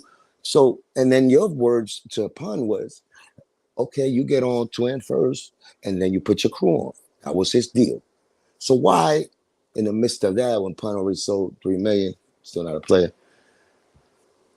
I kind of skipped a turn because Pun took me to the off the books beat, and I did the classic 8 bars there. You know what I'm saying? Punish your past that last 6 rappers that really blast your cash getting big. Willie niggas like Billy Back, the Chiefs Cafe, have a caviar, crack the style up the bar, smoking cigars, living large, we rob, still roll with them law, doing jobs on bill. I'm lost the gap around, nigga, God, you world. I like to chill, sparking hella get high. I want hell of a guy. Fly, I like it fly. 8 bars. What? Captivated. Besides me being on a hot joint already, different, beat nuts, dope shit, dope track. Pun incredible first one. I held my own and stood out with 8 bars. Fly, Pelican, fly. You remember that? Then later on in life, Nicki Minaj used it. And then, got buzz again. But don't forget who the fuck made Fly Pelican Fly. Who said it? I mean, Al Pacino, of course, Scarface. But I embodied that whole movement in life of that journey, right? Nobody knew that yet. But this is things that I'm doing, and they're sticking, they're stitching. I'm getting recognized. Besides being, that's why I did the Honda, DJ Honda. We did just some minutes on the mic right after of the books. I started getting that buzz, right? That demand. Labels started looking at me. Who's in the labels now? Because me and Pun ain't not in the labels. We street niggas, right? We do what we do, and then we go back to the hood and talk shit. You know what I'm saying? And wait for the leader to come back with good news, yo. But I'm not even depending on it because this nigga's already putting me like I'm not even down because I'm not even signed.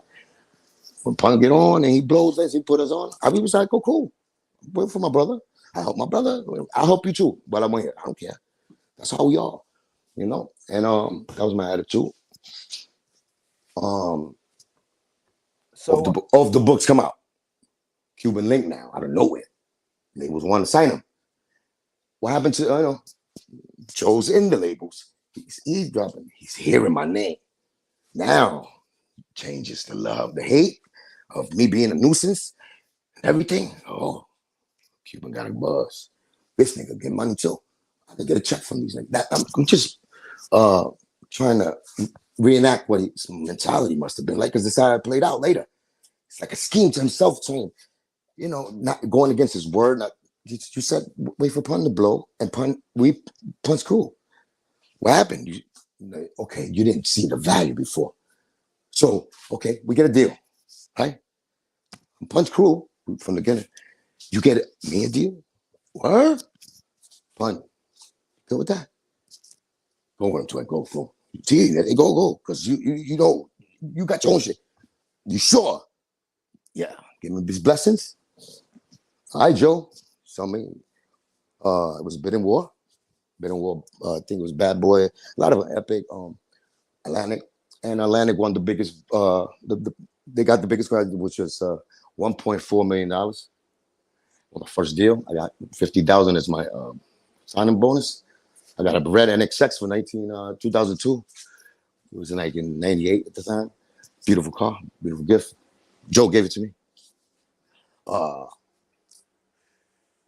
Along with my deal, though, it was attached to the Terror Squad deal, which gave Joe probably a deal for himself along, it's conjunctly, together, attached, not attached as an artist, but attached with, if you don't do this, we ain't doing this. A $10 million label deal that Atlantic Records fronted for Joe. Same time, I got my 24 karat deal as a dolo. So it's a great move, great politics, right? Dope shit. The problem was the recognition of your teammates, what your teammates did. It's not even fucking recognition. The downgrading of your teammates so you could be looked at as better, as the one, when you're not giving your teammate the fair view. And it goes all the way down to Pun. See, that's why I'm fresh out the mouth when I say Pun wrote that nigga Down Carnegie whole album, the whole one.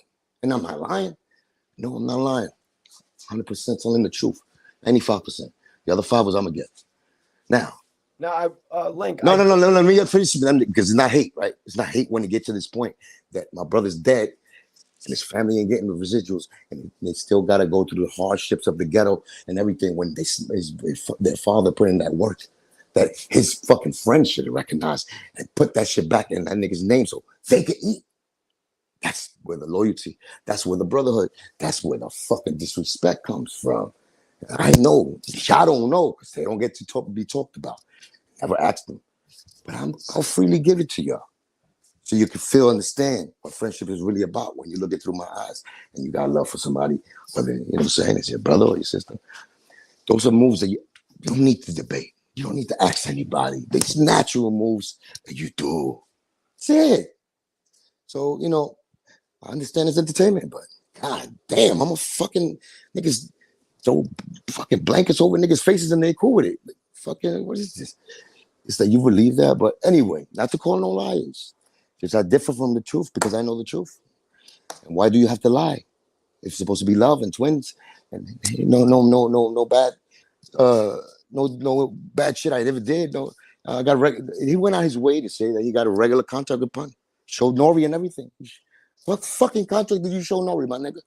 Because I know for a fact if that nigga Nori read anywhere in that contract where he says he's a standard contract which gives Joseph Cartagena 20%, he's a fucking liar. He was made up. It was recreated right now just to show Nori and to prove to Nori, make him believe. So Nori could go outside with the Fat Joe sweater on, talking about, yo, you never jerk Pun. You see that? Nobody knows that but me, but I'm crazy, right?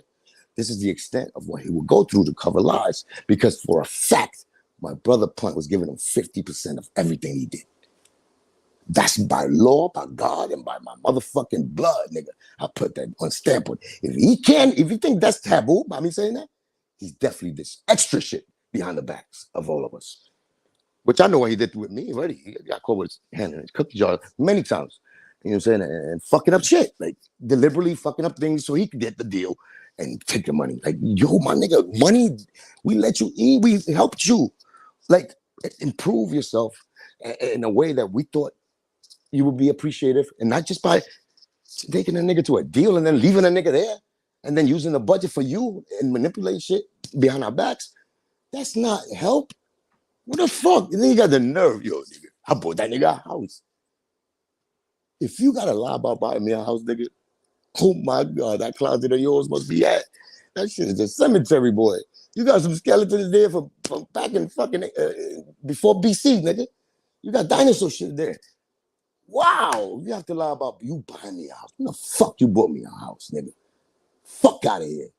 First nigga who ever had a house in Terror Squad was me. And that's something that we learn as immigrant fucks, that we want a house with a picket fence and a donkey with fucking Juan Valdez on it.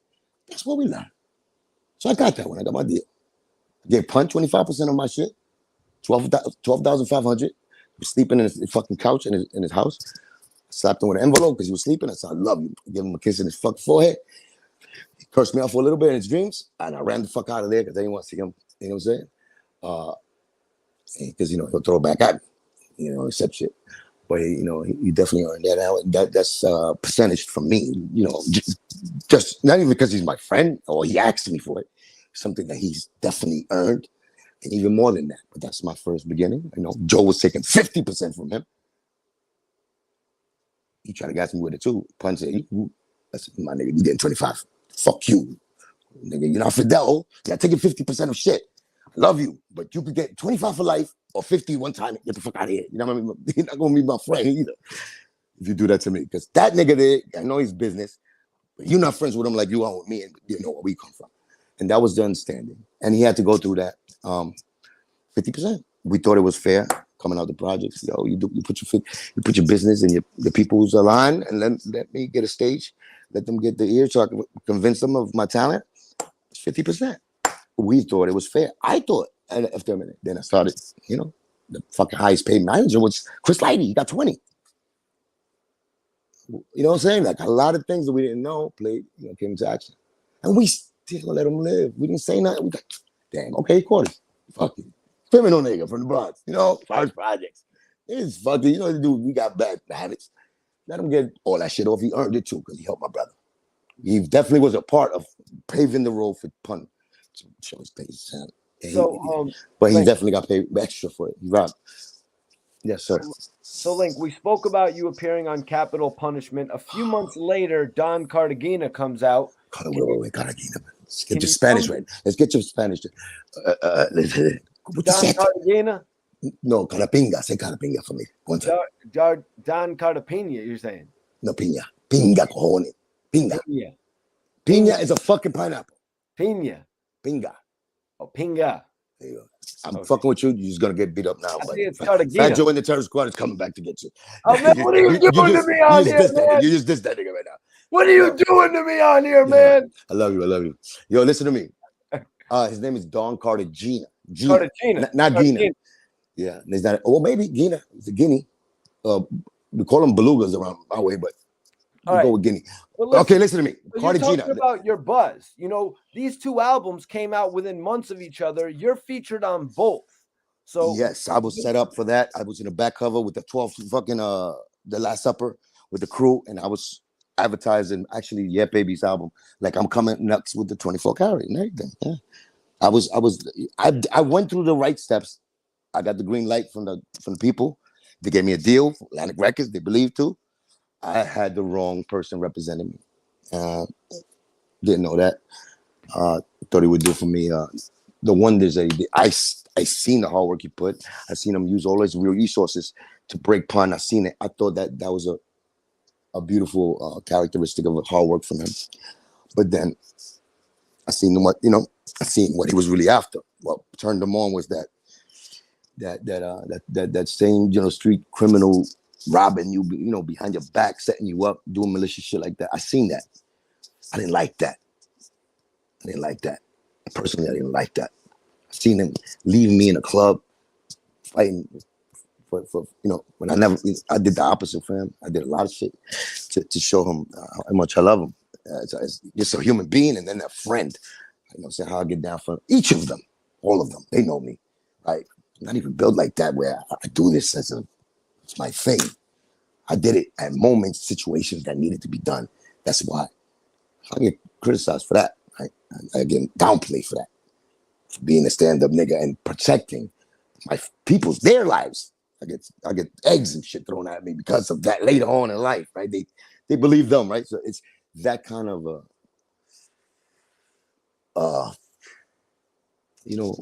that shit that irks you.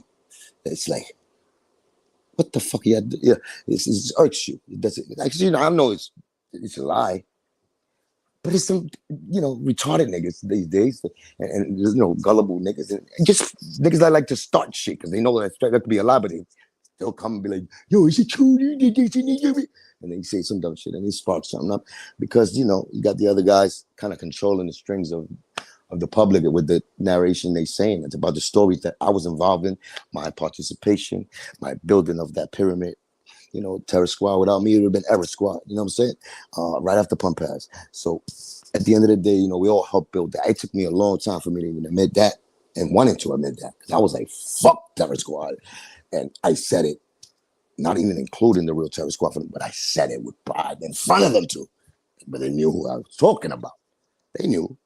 So they never said, yo, Q. Like they never took it that personal for the real Terror Squad niggas on the block. They knew that. And it was surprising to me. These niggas know that. I say, no, they nigga. And they know. And everybody knows. Everybody could tell me in my face when they see me, the nigga always be like, yo, I seen I was there when that Jimmy shit. And when watching these niggas like, yeah, you know that? Yeah. What the fuck did you do? Did you fucking snuff the nigga that cut me from the back? What did you do? Did you take a picture? Because everybody always act like they was at their scene and everything. But there wasn't nobody there. And if there was, you're not my people, nigga. People don't stand and watch their people get hurt. I put in enough work to save niggas and protect niggas. For the baloney, Tony, nigga, the one that acted, real tough around certain people. When they catch him with a crew, like he's built like that. Oh my God. That infuriates me because I seen what niggas that we had a bond before. I know them, they know me. I see what they become. And I don't know if it's the money, it's the influence, it's the fame. I don't know what it is. But this is that role that he playing is as far as fucking Jupiter to who he really is. But he plays it to the point. He thinks it's good. It's working for him. I don't know how the fuck it's working for him. Because, I don't know. It hasn't worked for him in real life. Because to me, it's been separating the situations and memories with him. He was so talented in my vision.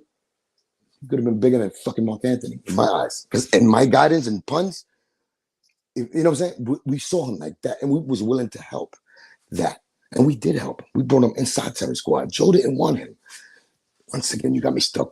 Just like your mustache, my nigga, back talking about these fucking little baloney smokers. Stop it, man. I'm never going to talk to you again. And I'm telling Joe, you call him Caripinga. That's all that is. Starting to beef. That did not happen. Yeah, just read it. I'm coming. So, that's it. Yo, Link, your album was supposed to come out next, but how do you come out with another question, though? I want to know because I'm out of breath telling you mad shit at once. and you still got more questions. Like, what more can you want? I'm the illest interviewer out here, man. No. You say there was less words and expect the fucking more, the longest answers ever. So, oh shit! Wait a minute. That was a long. Your album was supposed to come out next, but it ended up being the Terror. Is this live? Is this live right now? Yeah, we're live right now. We got like 200 people watching us. I'm saying, but is it live? Like right now, live. As you stream? Okay. We are 100% live right now. Everybody has seen you making fun of my mustache and the whole Fat Joe thing. I hope I don't. Be good. Wait, I'll give you the mustache. Remember punch like that? You're my darling. He said that. Well, I didn't even know what he meant by that. You know that? But if you be good, I might put away the wood and give you the mustache. I didn't even know that. Now you're sort of seeing what he was talking about. He's gonna fucking shave your mustache. No, what he meant, he was gonna go. He going down on the girl, and the twist act. But we didn't do that. Like, well, he was older. Me, I was on my black shit with my black friends like this. I don't eat pussy, nigga. I don't eat pussy. You're right. But this nigga he had courage. I believe. Yeah, we didn't do that. Like, we wasn't doing that until later. We got grown, of course. We get, okay, let me try it. And then it becomes like a fucking habit after a while. Shout out to Angela Yee. But in the beginning, at that age, and when we came in that shit, nigga, we was trizzy. Choo. We was doing that. Locomotive styles and having fun, getting lost in that fucking perversion of the fucking depth of the fire pit of hell. After every show, the demons was there, butt naked dancing. And it was not wanted, but it was desired. But it was there. It was just, when you come out of nowhere, we come from nothing. Joe maybe had a little experience with it. But me and Pun, nigga, we married forever with Liza, got kids. Me, I'm starting my I just got married. I walked the aisle right before I got into the game. With my wife was pregnant at the time with my son. We going through just regular shit, like what the fuck? And then, of course, me, I'm the fucking playboy. All the bitches, they're putting all the bitches to me. I'm like, this, okay, all right, this is a scene. I'm doing it because I'm an immigrant. This is my best shot ever opportunity. I'm not gonna let it go. They like me. I'm gonna progress in this. I'm gonna make this the best shit ever. That's my. So I came in it with that drive, but also with the intimidation. I gotta fucking follow up this fucking monster friend of mine that is a beast with the lyrics, that is incredible. And I know that I'm cool with just them loving him and then they love me, but I don't want that because we're not from that. And you know that. Just like you see Pun's son. You don't want that recognition of, I'm little baby Pun. I'm Chris Rivers. And that comes from not being prideful or anything. That's being a fucking a real MC.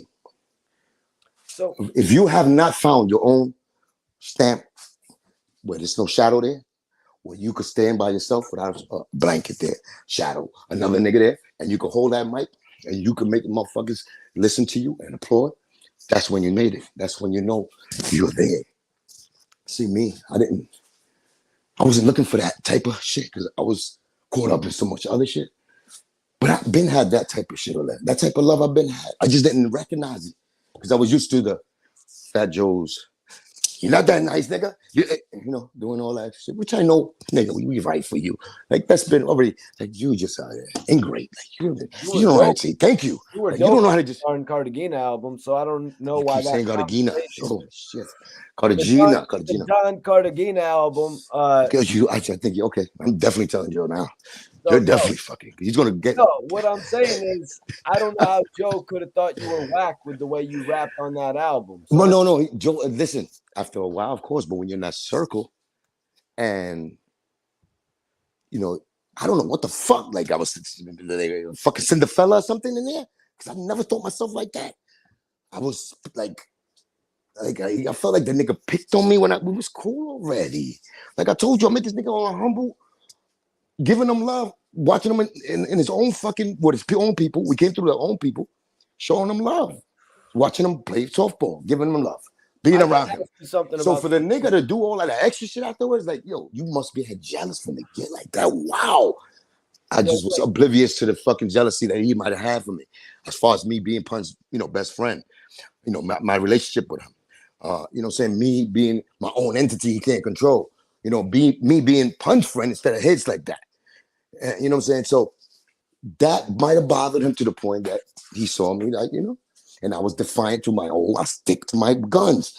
Now, not disrespectfully, but if I believe something and I want to do something, I'm gonna try to sell my point to you. But if you say nah, then I'm going nah, nigga.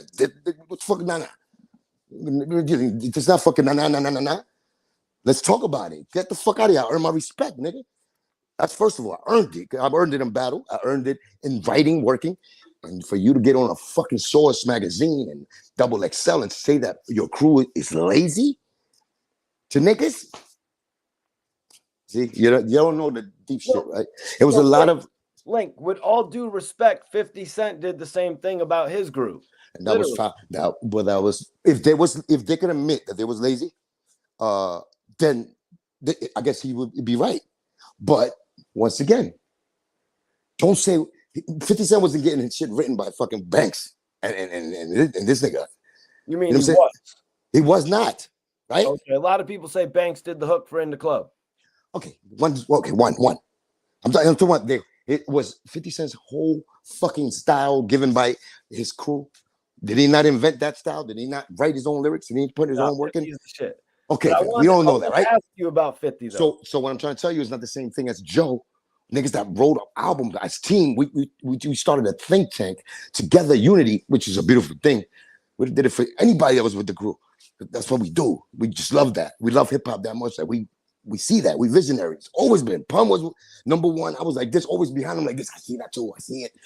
And we used to be on that shit for real, watching the visions in our own heads before they happen. And we would put that work in, you know what I'm saying? Creatively with it. That's what we know how to do. Yo, Link, but that's the problem. I gotta flip it. You gotta flip. You done flipped every fucking thing except that mustache. You gotta flip the mustache backwards because it's reversible, nigga. That's a windbreaker mustache. The new fucking. I got a topic. So 50 Cent mentioned Big Pun on How to Rob. Is there a story behind that? Like, is there a reaction from Big Pun that you remember? Why you ask me dumb questions like that? You know you're trying to dig some shit up. Stop it. You know Pun wanted to fucking just smash him because he said that. You know, he weighs 400 pounds. You can't catch me, son. We know that. It was funny, especially because I knew he's letting. But Pun took it. See, we laugh at niggas like we dickheads like that. We don't amp the shit up a little more because it was funny. You know, Pun was looking at it as the first nigga to disrespect me. Nobody played with my name. And Pun was adamant about that. He put the work in. He put the beats on niggas regardless. Pun was not to play with on that level when he gets like that. But he's a jokester, like snapping. So I was trying to convince him, my nigga, he was just snapping. Look, he did that shit to everybody. Fuck that nigga. You gotta use my name. Fuck him. You think I can't run? You think I can't catch him? And I guarantee Pun would have caught him. Because this motherfucker does skinny nigga shit. As fat as he was, 400 pounds. Beat me in fucking handball. I don't know how the fuck this fat nigga beat me. Handball, where you gotta move up and down with reflexes. I don't know how the fuck he got the last point. He dove with his fucking tippy toes and caught the finger with his tippy toes and aced me. I don't even know how the fuck the score was tied up, but he beat me, motherfucker. And I ain't let him win. So I'm just trying to tell you, this big motherfucker named Christopher Lee Rio's Moondog, the Punisher, Mr. Pun, was an incredible kind of individual with different agilities, you know. And he was haunted, like we mostly are, some of us, with some demons. Didn't always know, how to escape those situations. Like, we didn't get the help, we didn't get no therapy. We don't believe in that type of shit because we're not around that shit, man. Do I need it? Never now. I don't think I ever needed it. I just needed understanding from the crew. Because my energy was always to unite after Pun passed because of we got to get stronger for him and because the unity keeps us with each other's crutches, just like we told you before. That's what Full Eclipse was to Pun that Joe didn't see. So in Terror Squad, and he was the leader, they didn't believe in that. So those morals went out the fucking window. And, the downplaying of the next guy who helped you and ridiculing and not, taking him out of a deal when you got the power of the one that you gave him. Nigga, you went and got a deal. How you gonna fuck that same deal up? Because your ego. Because you don't help a nigga. So anyway, we didn't see when it came to the large picture and when he was trying to work. We didn't. He didn't. He was in a space at that time where he was doing a rucker. Thought he was a basketball coach instead of fucking doing a video. Why me with me? He left her standing there. My turn. I turn to fucking shine. Yo, a new artist, the Playboy Bunny nigga you want. Cuban nigga, because he's half Cuban. So me and Pun was the better half of him, supposedly. The best of the Cuban and the best of fucking the Puerto Rican. We made Joe, supposedly, in our theory, a complete giant beluga from Puerto Rico and Cuba. So he should have been a proud beluga, both of our fucking sides, because I'm full fucking, Cuban, Marielito, like his stepfather. And Pun is Puerto Rican to the core. And we made up you. Half and half, nigga, we full and full. Full of clipper. So that was a compliment to you. If anything, why you hate the Cubans so much, yo? Why you never talk about Cuba? Like, why you always saying Cuba is negative and Fidel shit and that shit poor country? And not for nothing about Puerto Rico. I'm not saying nothing. I'm talking about what he does. I'm Puerto Rican. I love Puerto Rican. I'm Puerto Rican. Everything's positive. And it's not deliberately, I don't think. Yes, I do. I think he's deliberately, because I don't think he's ashamed of his fucking Cuban shit. I don't really like him. He has judgmental shit about certain Cubans, and then he goes, and that's before me. Like, he never was too close with that Cuban side of it. But he acts like, his family Cuban. But look at what he says in every interview. If you ever, that Cuban, so it's like, this nigga probably do got something with Cubans. You know what I'm saying? I know I wasn't, his stepfather was Cuban. Maybe Ernesto, I don't know. I think it's his stepfather who raised him. So I don't know, because he's 7 feet and his mother is 4'2", and his stepfather or his real father is like 2'1". So how the fuck did this nigga become a fucking giant beluga? And white. None of them are white. Oh, his mother's white. Mother's white. But this nigga is not. He's a 7-footer for no reason. Like, they were both, unless he had fucking like Viking blood from his mother, but his mother's Puerto Rican, I think, straight up. God bless them too, man. To this day, I got respect for Ernesto too. But getting back to the question, of course, let's not talk about what Cubans going on. Let's talk about Mikey, the fucking porn star. Let's go. You heard French say that, or was it Casanova? What? You heard French Montana or Casanova?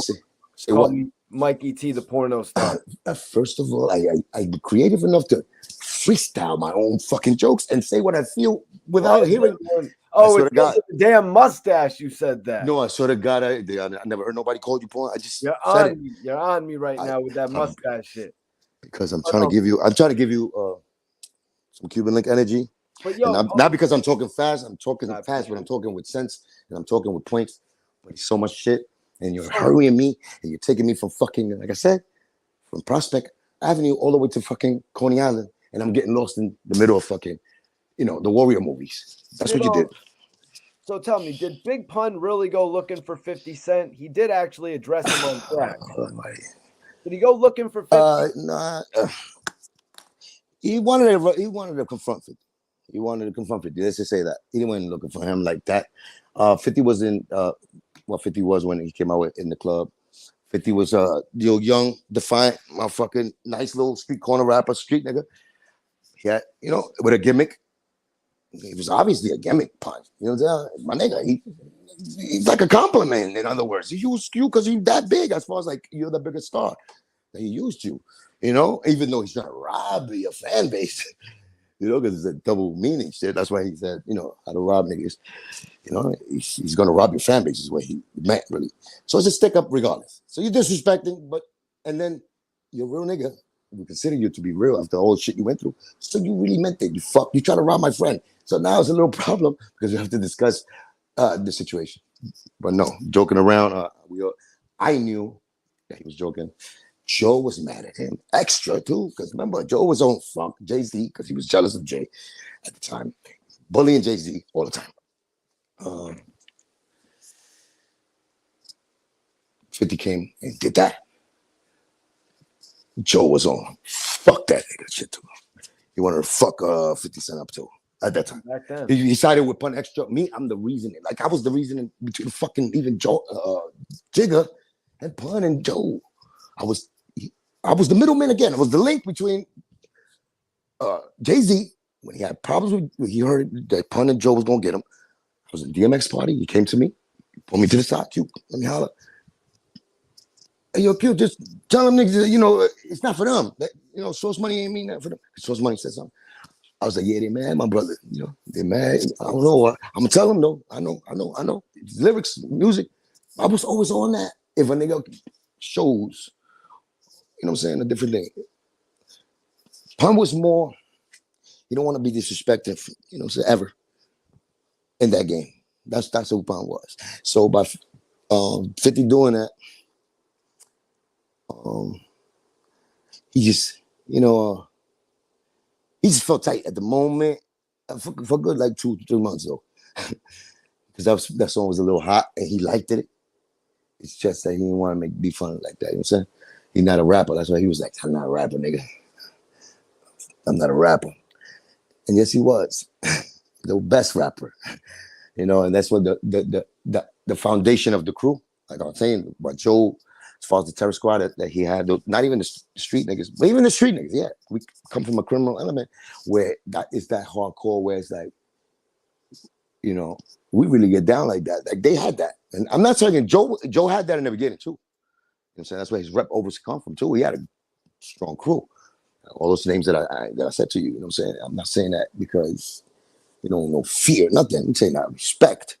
They earned that from me, right? And I seen them, and shorty going up, they get down. That's it. You know, not the toughest niggas in the world, but nigga, most pocos pero loco ese 100%.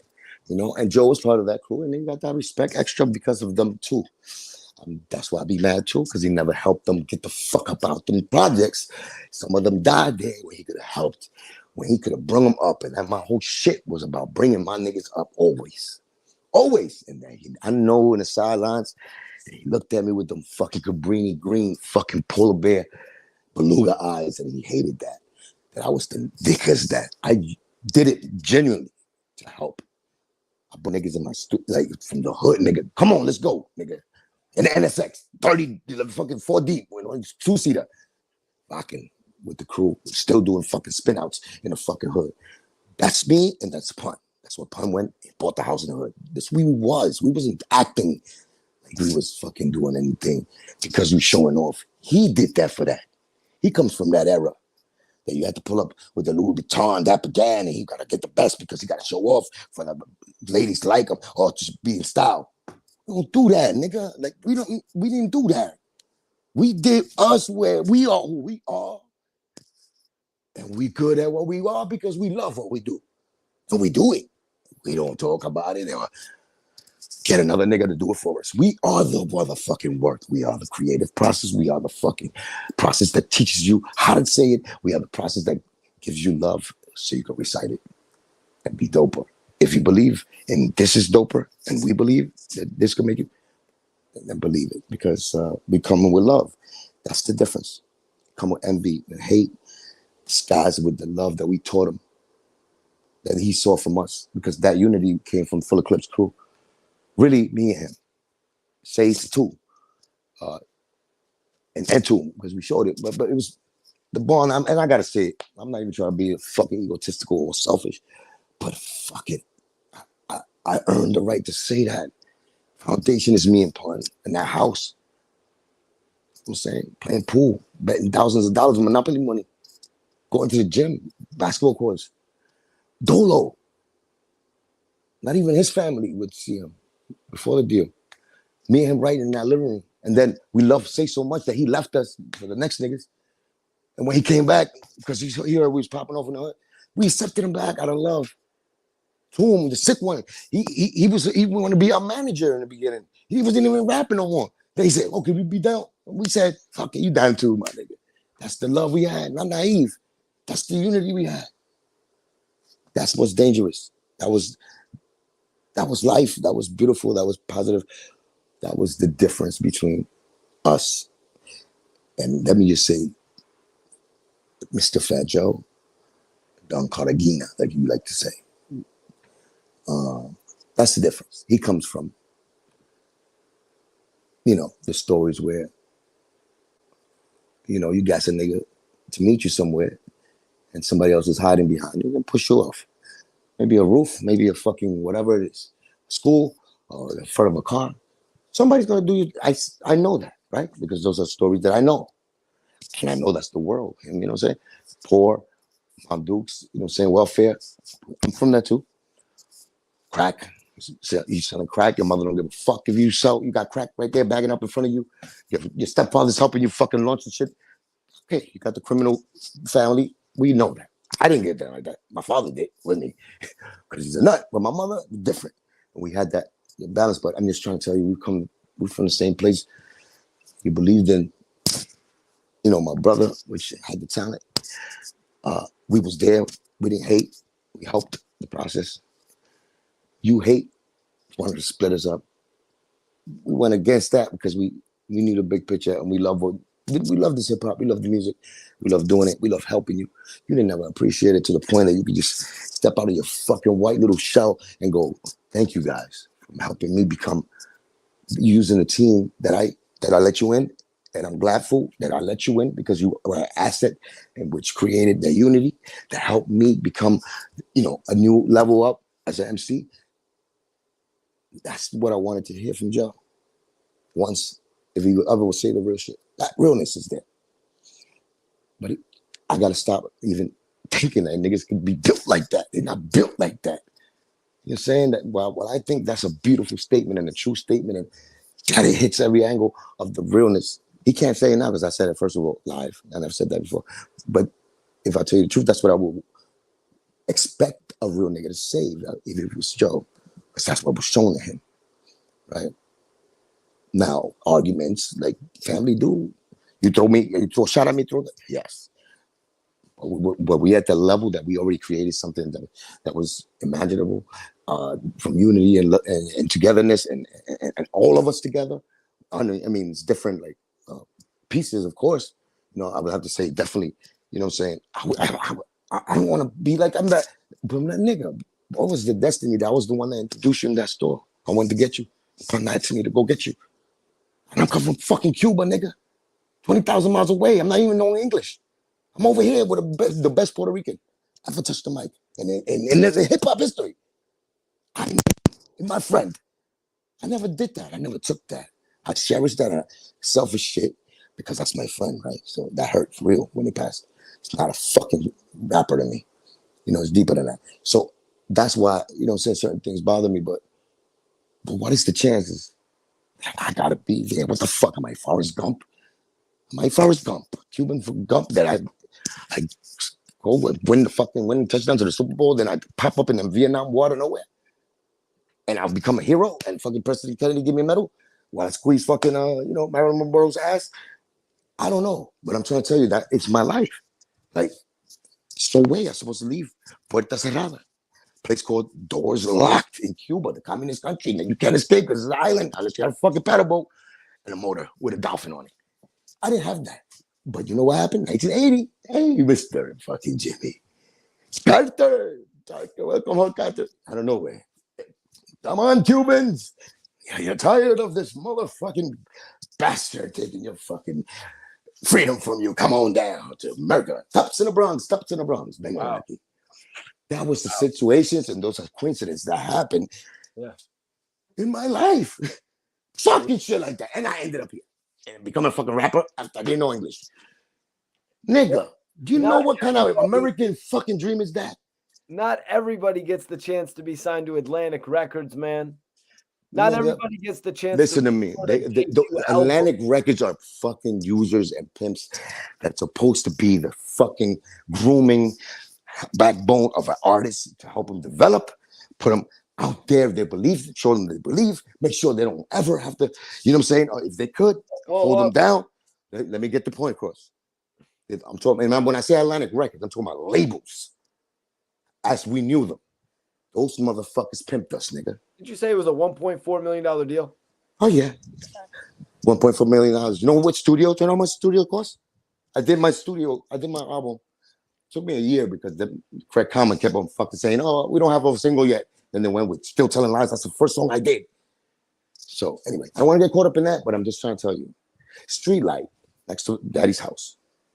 54th Street, 44th Street. My bad. Right there, next to Daddy House. I was there when the fucking shine shootouts. They broke the window. I was there. I was there when there was fucking the cops came and they had me, little Kim, and little C's fucking interrogating us. You know what I'm saying? For the shootout.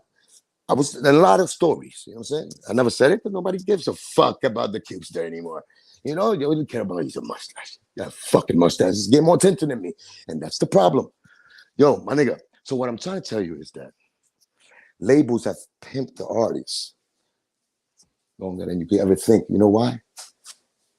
I mean, you have to know why, because time told you. You've seen the contracts. You've seen how they went from the regular standard old 7-year contracts, 7 albums, 7 fucking albums. That's slavery shit already. We thought it was regular because they put it out there.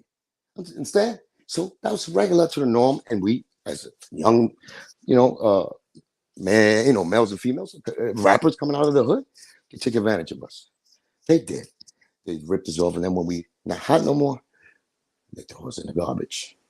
That's what Joe turned into. Joe was the revolutionary for the hip hop movement that meant. Yo, Link, you're on mute, Link. Yo, you're on mute, Link.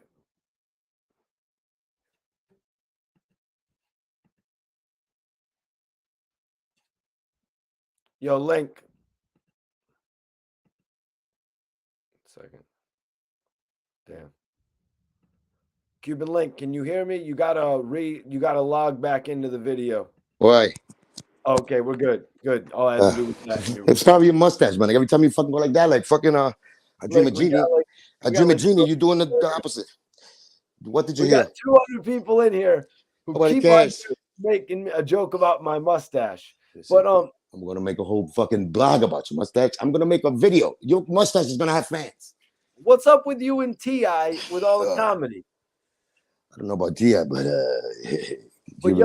Cuban Link, the only thing about me different now, I'm more vocal, more confidence in who I am, what I've done. So it's a process, stuff like, I never used to be this. I used to, like I told you, I used to be like this because not scared ever, but so humbled at the sight of other MCs that I thought was so great. And I never put myself in the light of that. You know what I'm saying? That's a mistake for people. Some other people do that too. Sometimes, I know I did that. And not to that's why certain people maybe got accustomed to think of me a certain way, man. And they find out later that's the wrong thing to do when I fucking break their jaw. And they find out that I'm the bad guy after you fucking wanted me to do this because you wouldn't have said that if you didn't. And then, I could receive it just as long as I give it. I received it too. And I took it in the chin, in the fucking face, everything, right? Like a gangster. Never went to the cops. Hey, it's your problem. I don't know what it is. You got to get that fucking little demon out of your mustache because it's fucking haunting me. And you're trying to take me to the devil. You're trying to take me to the devil, and I'm not going to let you win. Go ahead. So, Link, I was on Clubhouse recently, and I noticed Wack 100 was beefing with you. Yes, he was. Beefing with Wack and his team. Everything seemed chill. What was it that made you and Wack start going at it? I didn't go with it. But Wack is he's he's type paranoid and ready at the same time. If you could get my meaning, I don't know him, never knew him, never met him in fucking death row for a day in my life. Never met Suge Knight in my life. Ever. I heard of Suge Knight. I did. My mind was on Biggie, East Coast. I love Pac, but I'm saying I'm not gonna, he was trying to insinuate that I went to when I got cut, whatever, and I had the beef with Joe, separation. I went over there to have a meeting with Suge Knight because I was scared. And I was trying to run with somebody else so that I could get protection. So I tried to pay them $15,000 to protect me. That's what the fuck this nigga said, right? Now, he said this to spark up my attitude. I know he did. After a while, I knew that because he saw the relationship between me and my son. He probably thought I was a threat. He wanted to check my temperature because I wrote something in the my son's page when he said, ain't no more real niggas left. And I was like, you 100% by that, my brother. You already know. and I didn't know he was talking about like, that wasn't the title, Wack 100, right? But he must have been saying something about Wack in that video. I didn't read it. That's my brother, and I know he's a real one. I just fucking wrote it. About 4 letters. You could go back to that post. About 2 sentences. I wrote short. Didn't say nothing about this fucking crazy fucking dude here. Don't know me though. Next thing you know, yeah, Cuban Link, just like he's been doing to other people. I seen him do it to other people that he even start with him. He just brings them in, check their temperature, see. That could be a war game, but when you do it to everybody, homie, what the fuck are you gaining with that? Because I know I ain't had no personal shit with you. Now, not to say I didn't do things to people that might know you, that you're trying to maybe took that to do, you know what I'm saying? Maybe it's lowering me in because of your associations with other people. It doesn't matter, right? I'm looking at this as, I know you're lying, but why are you lying? I know it's not just you're scared of, or you're trying to find out who's my son's friend because you're thinking that beef is that real. And you just, you know what I'm saying? I don't know where to jump at Cuban Link, but my name wasn't even out there. So I kind of appreciated the fact he put my name out there because he's popping a little more than me, and, you know, and what he's doing. God damn, I get that much attention. And then, you know, you got the fat nigga making stories about me too. He never said my name in his life. Oh shit, God is doing his work, baby. I'm not even asking for this, and they already say my name, whether it's in a lie or a fucking whatever, negative. They're still saying my name. You know, they vouched to never say my name. And now Wack was just, I don't know what the fuck. He just wanted to stop. But you see him. I was one of the first that he kind of, I was actually the first he lied about. That was a blatant lie. It never took place. And that's when he was saying he was the truth. I got proof on everybody. He never, ever, ever went back to that. So I went back in his fucking rooms trying to agitate him and say, yo, what's up, my nigga? What's the proof? What's Reggie at? Well, come on, man. Tell me when I was there. I gave fucking shit like 15 G's. So, you know, last thing I talked to him about was he was upset. That's when he was pillow talking with Hassan Campbell. And, you know, Hassan played him like the snake he is.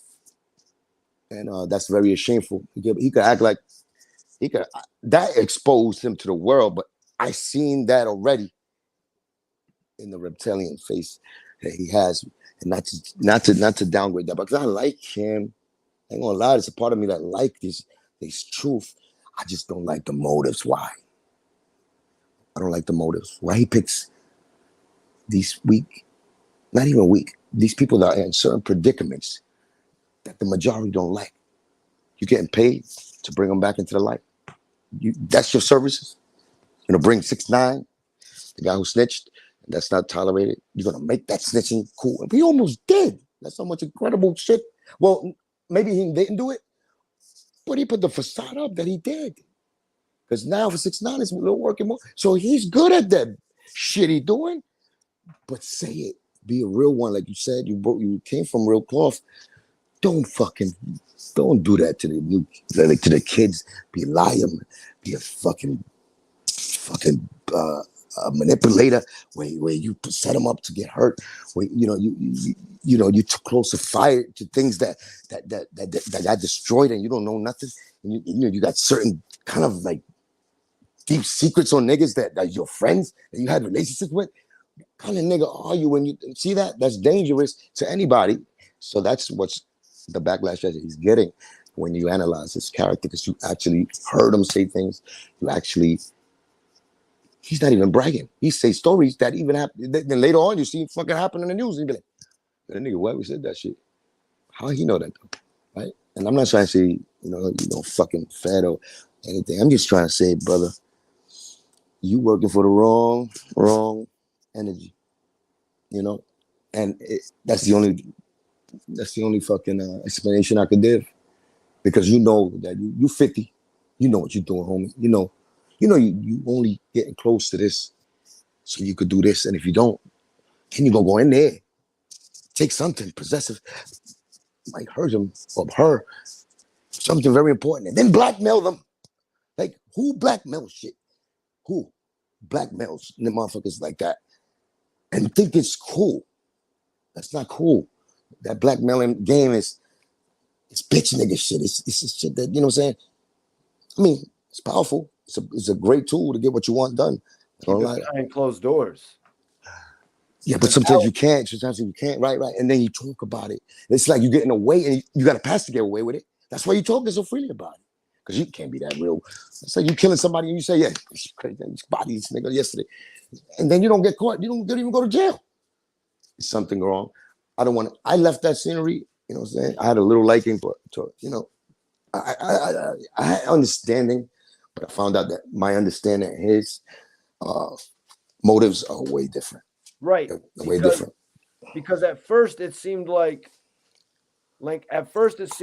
you had sent him over some music. He told you to send some music, but then he told you, "I'll get to it when I get to it." How did that take What place? happened? What happened was that I came into his room looking for him because I put up a post. He had put up. He tweeted up. He made a thing about me in IG. Fucking Cuban Link, fucking buster. Let's see what happened when you go to the West Side, whatever. Some shit, right? Some gangster shit. I didn't even know this motherfucker. I made my post, but I made mine with a video. I was in Brooklyn by the projects by myself. I kind of caught wind right there. It's not like I practiced this shit or nothing. I looked at the YouTube and I said, Cuban Link, Wack 100. Who the fuck is this dude? I didn't even know about this nigga yet. I knew a little bit about it because the Game, you know, I did a song with Game called No Mercy. That was my guy. You know what I'm saying? We did it in business, but it was always love. Game was there when I actually approached Pitbull and, you know, Club Black in Manhattan. And I, you know, and we had things happen. I had to hop over the whole fucking teepee upstairs. There was a VIP teepees. The whole Game and the whole Bloods was there. 30 niggas. I had to hop over them to get to my target. So they know me very well. And plus, we did a song that's dope. Respect the Game on that level. Wack is he started he tested me on that. You can't test me like that, right? Without me. I don't give a fuck who you are. Right? I don't give a fuck who you are. You said Buster. I know what that means in LA. I ran from New York. I already lied. Never left New York in my life. Actually, I'm the one who stood here, fuckers. The other niggas, my opposite niggas that I have beef with, ran to Miami. I did everything. G Code, gangster, not even a gangster. No taking pride of being a gangster. Far from that. I'm just a man of a lot of things that should be praised instead of, you know, being trying to be buried because he got powerful truth with him that might destroy them, or they are afraid of being destroyed by you because I tell the truth, and your truth is actually one thing that might save, might bring my light back up because without that, you know, I'm getting jumped by 20 liars with lies.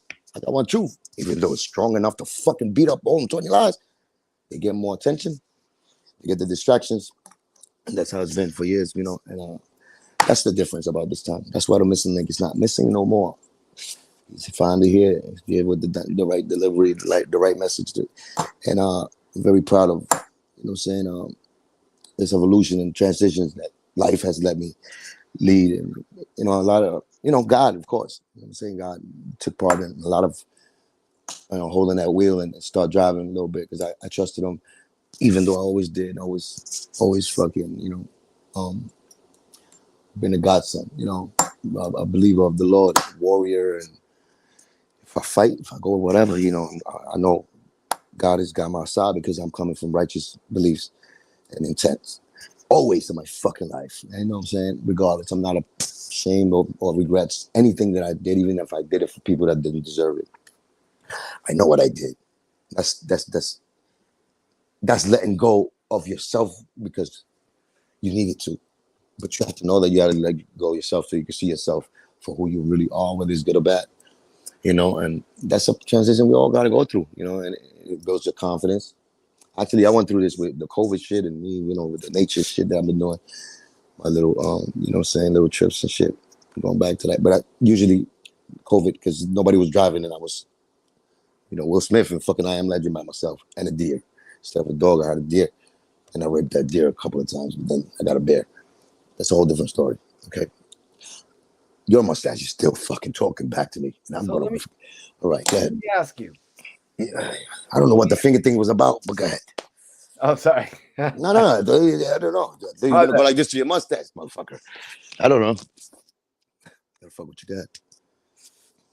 All right, so all right. No, don't act out my fucking jokes, please, Mikey. All right. So Yeah, Mikey. Come on, keep me alive because you know what? As far as like fun, because I you can see I'm an energetic motherfucker. I'm a new age. I want to ask you about, man. Okay, get it up. What's your thoughts on Hassan Campbell saying Wack 100 can't come to the Bronx?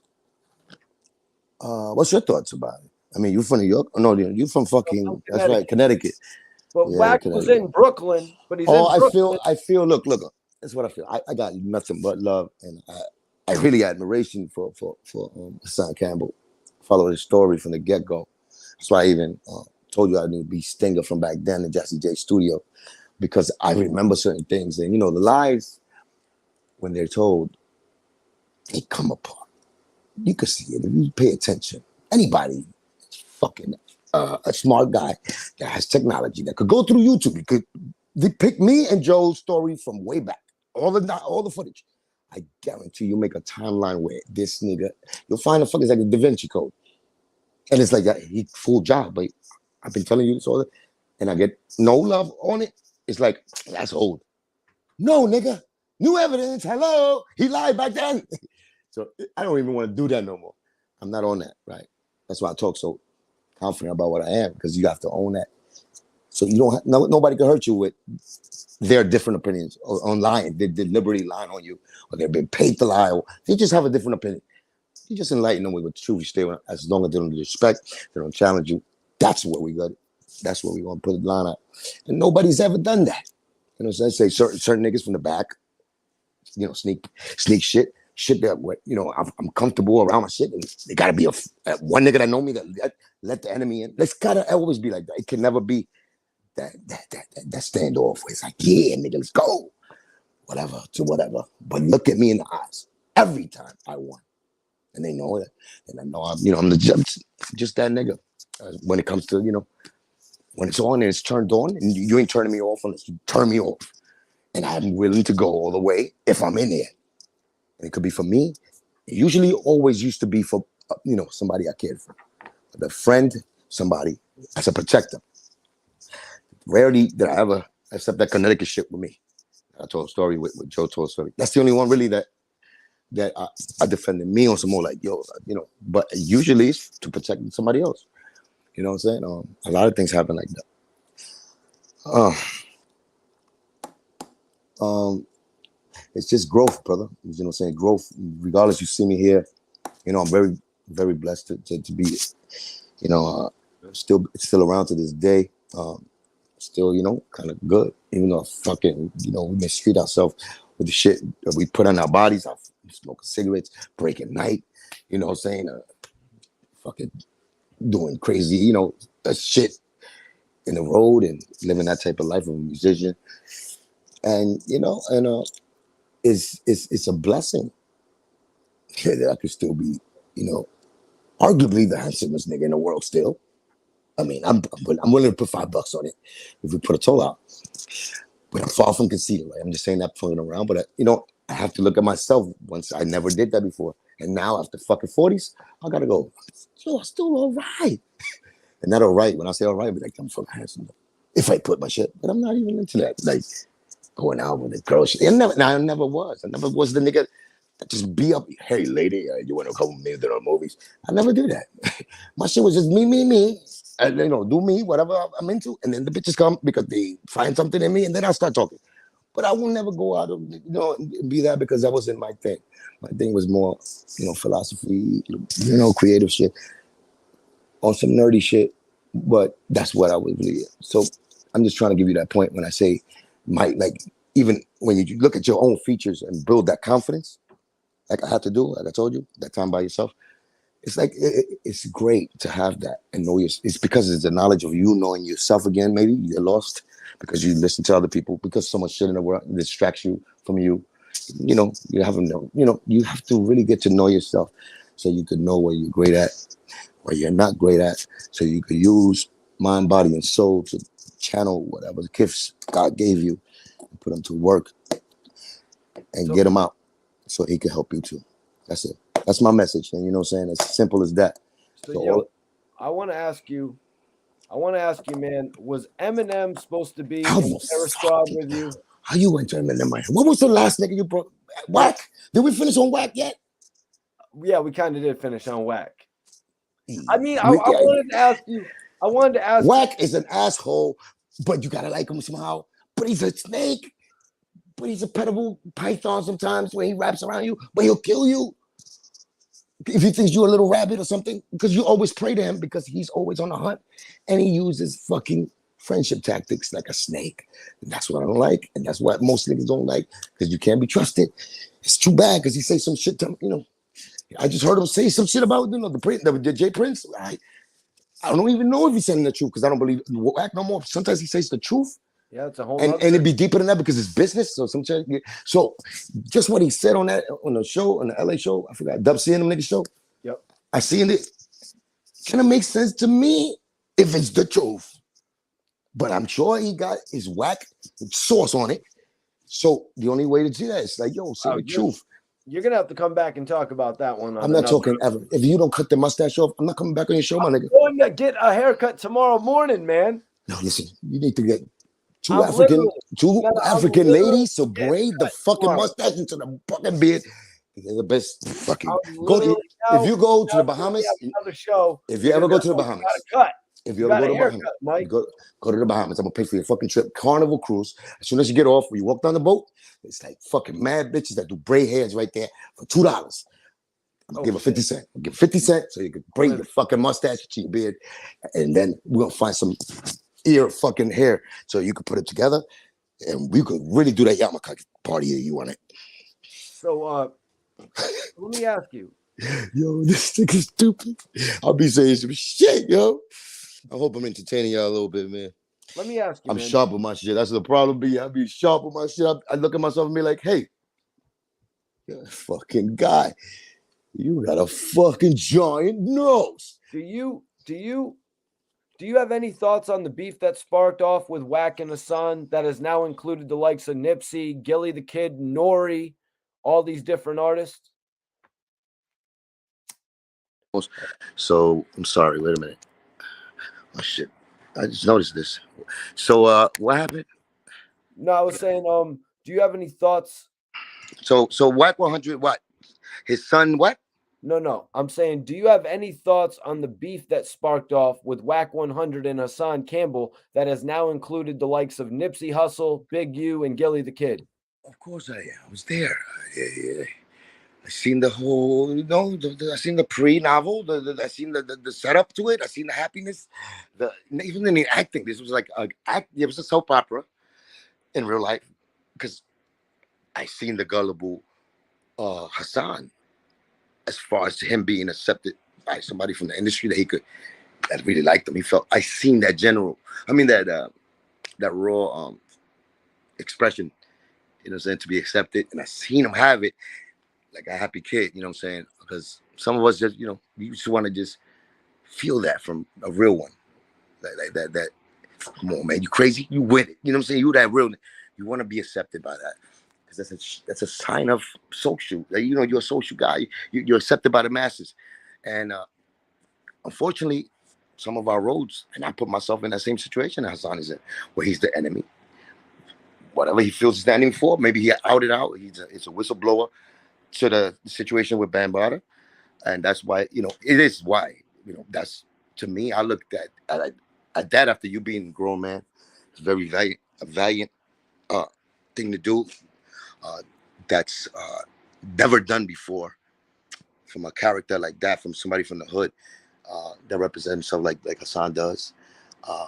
He's a street motherfucker with street morals. He started off with the street morality, but he had to protect himself, so he understood enough where the movements of snakes, movements of people, and in those militant states, he have that from the Zulu Nation, and they all do. To tell you the truth, they come from that type of school. I've been around them. I've been around them. I fought the Zulu Nation, and they all militant. They got that preaching the power of righteous, but they also got the motherfucking hammers when they show you how to shoot it, and the bullseyes. They'll bring back the paper with the fucking 20 holes in the same fucking bullet hole.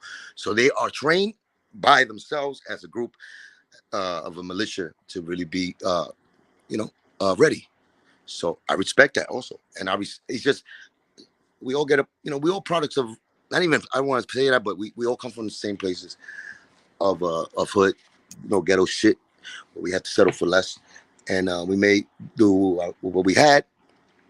Some of us is worse than others as far as our foundation, our parents. I was blessed to have beautiful, loving parents, regardless. My father, crazy fuck to the, humanity, as other things. But as a father, gave me the love I needed, extra shit. Yo, Link, CEO Reek is in the building. He said I F's with Cuban. He told me to tell you what's up. That's another motherfucker that I had a little love for right there. Fucking CEO Reek.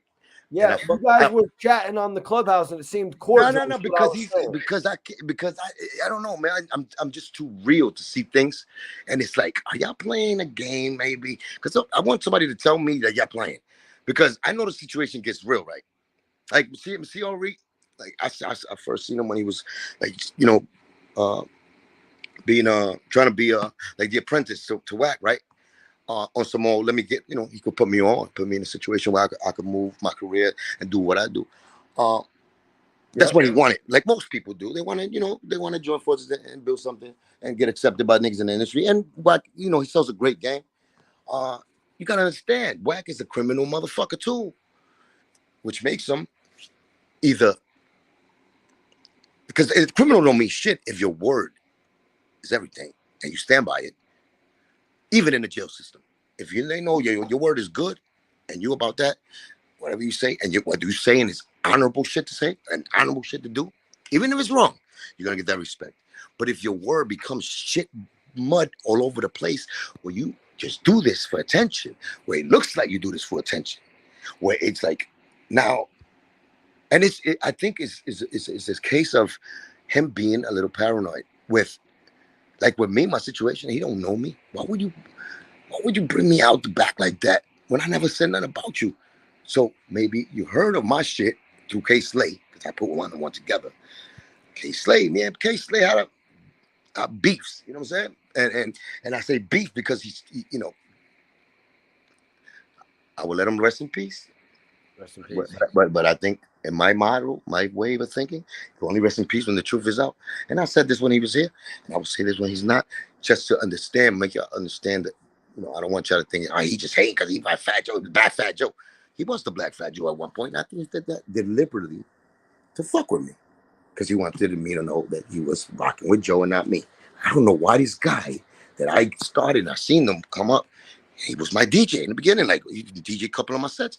I had love for this guy. How he turned to be that kind of enemy to me, where he gotta look at me and go, What? Like that's what he was doing to me, because he went even out his way to stop my business in North Carolina when they was doing the moms and pop stores, and he stopped my business, threatened them guys. Oh, if you put Cuban Link, Broken Chains here, I'm gonna take my CD out. I'm gonna let everybody in New York know. That's what he did to me. That's stepping over your boundaries, right? That's some shit to do to you, right? So this is the guy, and I'm not saying that for K. You know what I'm saying? That's for giving. And we had a little moment. Me and K. He got me a little gig in the Bronx. I got to see him for a minute. We ain't talk about nothing. Give me love. On some regular shit. I don't squash shit unless we really talk. I don't really squash it unless, what I'm saying, we do this, but I understand where it's heading. So I partake in it. Until you come up, but you still, I don't give a fuck, it's 10 years later, you got to still come say our words to each other. We got to talk to each other and understand why, and why the fuck did you do that? Because, it was money, and it was, a little deep throat. So you could get in a higher position, and that's, just say that. I'll forgive you. But niggas don't say that, right? They go extra with my mistake. No, I don't want to hear that. But, say my mistake is my left hand. Just, I don't know what's snapping. And start acting like fucking, Mikey T's fucking mustache. Have his own mind and just fucking knock you out. But anyway, what I'm trying to tell you is, CO Reek. Oh, Wack's relationship with the only nigga from the East Coast was K-Slay. Now stop playing. That's how he know of me. So damn, if K-Slay's my mouthpiece of who Cuban Link is, this nigga got me fucked up. Cause I know he gonna downplay me. He not my friend. I know he gonna probably tell him, yeah, that nigga pussy. You know how niggas do it. They'll never say it to my face. They know. Yeah, That was but the case. No, but yeah, I'm just the thing is, trying to prove a point to you. like Reek was Well, in. but you're not letting me get there. You can't stop the fucking K-Slay thing. God bless him and rest in peace. But I'm trying to tell I you, know, but he knows of me through him too. He don't know me through the fucking hip hop world. He know me because K was my enemy. He was the Black Fat Joe. I'm sure he was No, talking. I'm just saying, Okay, that but listen to me what I'm saying. Listen to trying this. to keep the peace between you and Wack. Who's peace? I got no problems with Wack. Wack is a nutcase. He's on his own fucking mission. Let him do what he do. He said his last dream, the dream at the end is to bring all the fucking ghetto kids and everybody out the ghetto so they could have ownership and move them like fucking Moses to somewhere else. That's Like, what he said. He said that. That's a beautiful plan. I'm with it. CEO Leak said, Cuban, you a good dude. Everything's gonna work out, G. Just chill, Brody. What the fuck? What was that? I'm sorry. I'm talking about something else. I'm talking about Wack and the Moses staff. Right, he wants to take everybody in the hood, make them owners of what they're going to earn as far as real estate, which is a dope idea. Now, how the fuck do you have this beautiful plan like this when you're fucking wanting to, you starting beef with everybody trying to move over there with you? Everybody fucking hates you because you're lying. You're involved in things. You're doing the whoop to whoop to whoop. You're saying whoop to whoop to whoop. You're turning. Can we just move on from this? Are we talking about, my nigga? You let me talk about Wack and if Reek is there or what? I don't understand. Because Reek, Reek, I liked him and everything, but he's not that innocent. You know what I'm saying? It comes to a point that I see we real niggas, right? And I know this is internet shit, and I approach Reek always with respect, love, even when he's talking some funny shit that's not really funny about me. And I look at him and I go, that wasn't that funny, though. I got love for you. Relax. You know what I'm saying? Because I get real, right? I get real, and I don't on some dumb shit. Not even a threat, but like I take shit to heart. Like I was taking a lot of shit to heart with the first conversation me and Wack had because he starts bringing up the, yeah, nigga, I'll be me mad too if I got 150 stitches in my face. He's saying shit like that, and like I'm hearing him. I'm like, yeah, my nigga, you're crazy, but he wasn't there. You know, I'm trying to downplay it, not to give him the satisfaction of me losing my fucking character. Because I know he won't say that in my face, right?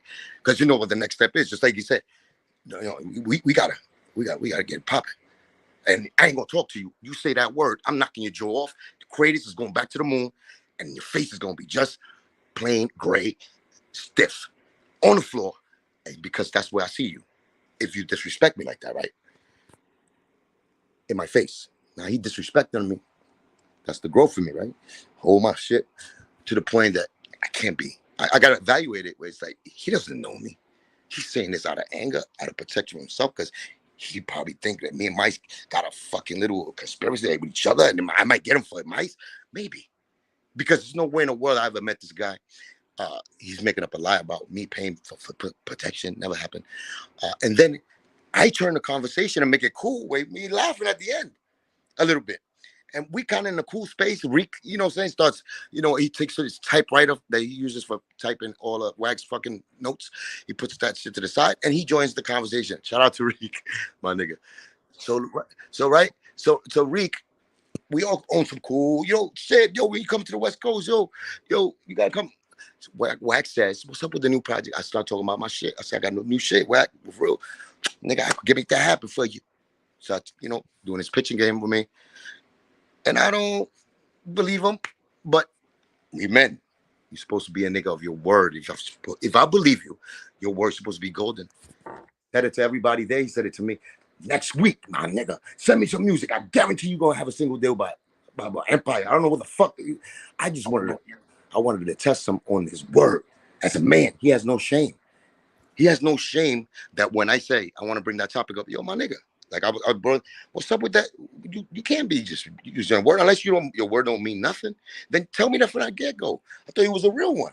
I shouldn't even be paying attention to you like that. And it's my bad, but at the same time, I'm gonna put you, or you gonna put yourself in a situation where you're gonna have to show who you are, right?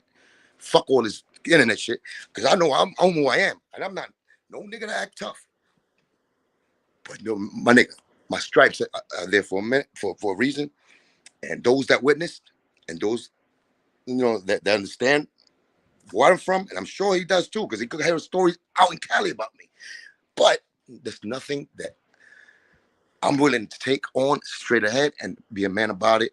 But never was the nigga to start with nobody really to that point that once you start, ain't gonna stop.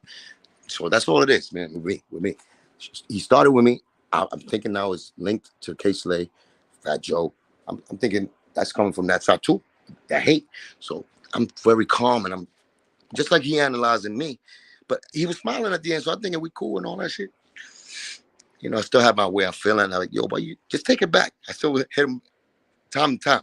Take that shit back, my nigga. Why you gotta lie on me? Like, if you just take it back, I'll be cool with you again. Because what I'm saying, I used to go to Wack room just to listen to what he said. I seen him start with everybody. But just say the lie back. Be a man. Just say you lied. Because you wanted to find out if I was, rocking with mice like that. I know that. Say it. He just can't. His pride won't let him. Not even on a lie, my nigga. You know that's a lie. You standing by that lie. Has no fucking integrity. And that's it. That's the proof. All I need. And he's doing it also for the game. I don't understand how you make sense of you taking somebody that, saying did what like 6ix9ine did, even though I like the kid as far as the musician is, how he is. I really don't like how he acts with, if he's not who he says he is, and he says he's, because he always said that, right?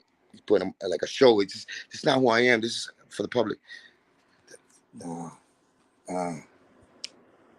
And if you're not that guy, we're gonna make you into that guy, because that's what you said. And hip hop is, you gotta walk how you talk and talk how you walk. So I don't know who the fuck schooled you on making a fucking Rey Mysterio mask and acting like you're fucking a wrestler that you're not really hurting people.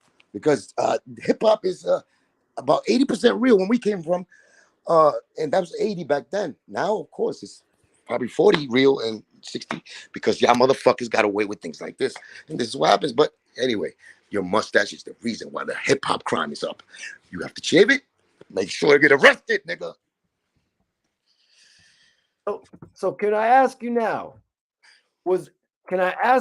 Man, was Eminem supposed to be your label mate in Terror Squad?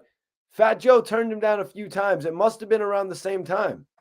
Fat Joe, the only thing Fat Joe turned down was a fucking salad that was too little with no fucking cream sauce on it. That's the only thing he turned down. And he reached out for the other fucking Brontosaurus burger, and he ate that. That's what he did. There's no way in life. And matter of fact, let me right there. I'm almost went on my hating spree right there. Almost turned back. Your mustache is fucking hypnotizing me. It's taking me back to the negativity. What I'm trying to tell you is this, my brother. Fat Joe was an entrepreneur nigga since the street, right?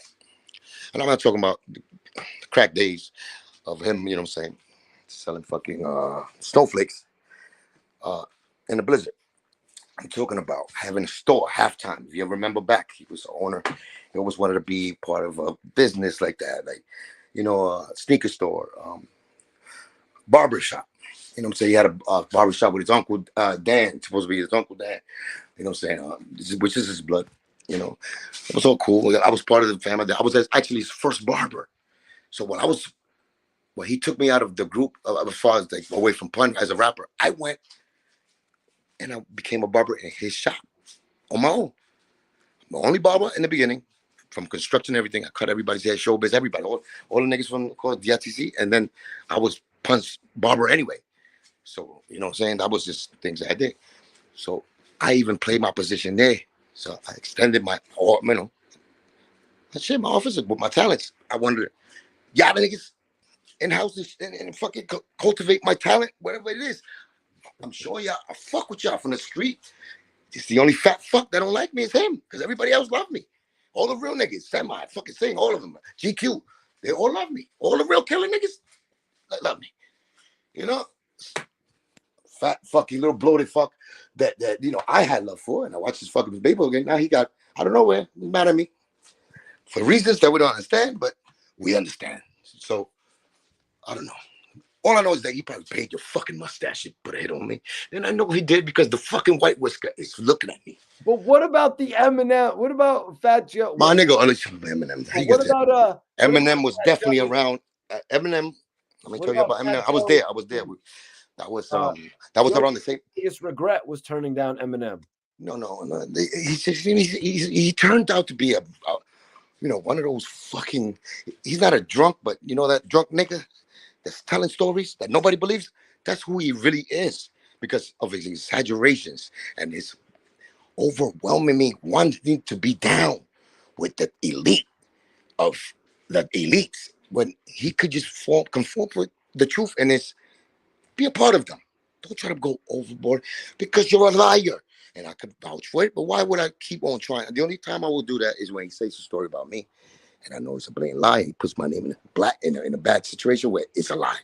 But as far as Eminem, Joe had the Terror Squad label. Remember, he had the deal. When I got my deal with Atlantic, he got his deal. So he had offices. He had an office in Manhattan, next to the Empire State Building over there. Truth. Empty office, but good space. We handled some business out there. We was out there. He was fronting.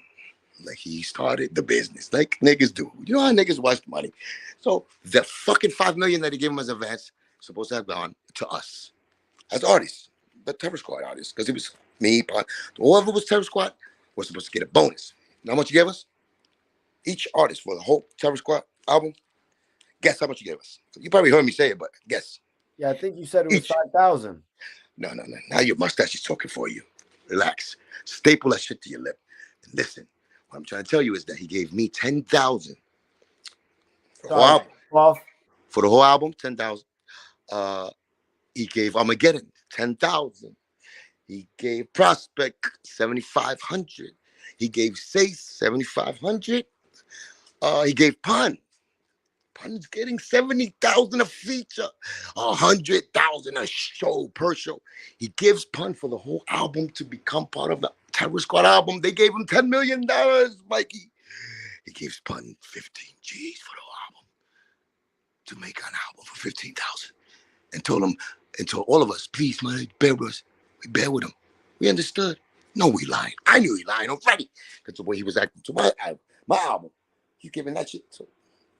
I'm like, what the fuck? This nigga supposed to be helping me because I hope, we helped each other when our albums came. I need your fucking expertise, your fucking shit you did for Pun. I'm paying you 20%, nigga. You acting like it's free. I'm giving you money. Out of my every show I did, he gets 20%. Every feature I did, he gets 20. Out of Pun, he gets 50% out of each. You understand the mathematical circumference of your fucking mustache to the truth, my nigga? It's crazy. The angles are infinite. What I'm trying to tell you, my brother, is just so much. Like when I think back, like some of them, I blatantly knew you doing some funny shit and trickery because I seen it, right? But I let you do it because I want you to eat and get it out your system. I know you're a fucking crack baby. I know that you come from fucking nothing and you think you like fucking Eddie Murphy and fucking trading places and you still think, the niggas is like, yo, this is your house and you still putting shit in your pocket. You fucking disgusting beluga. The only thing, the difference is that you never put shit back out into the thing. You kept it in your pocket, kept walking. And you acted like nothing, but we all saw you put it in your pocket. We all saw you.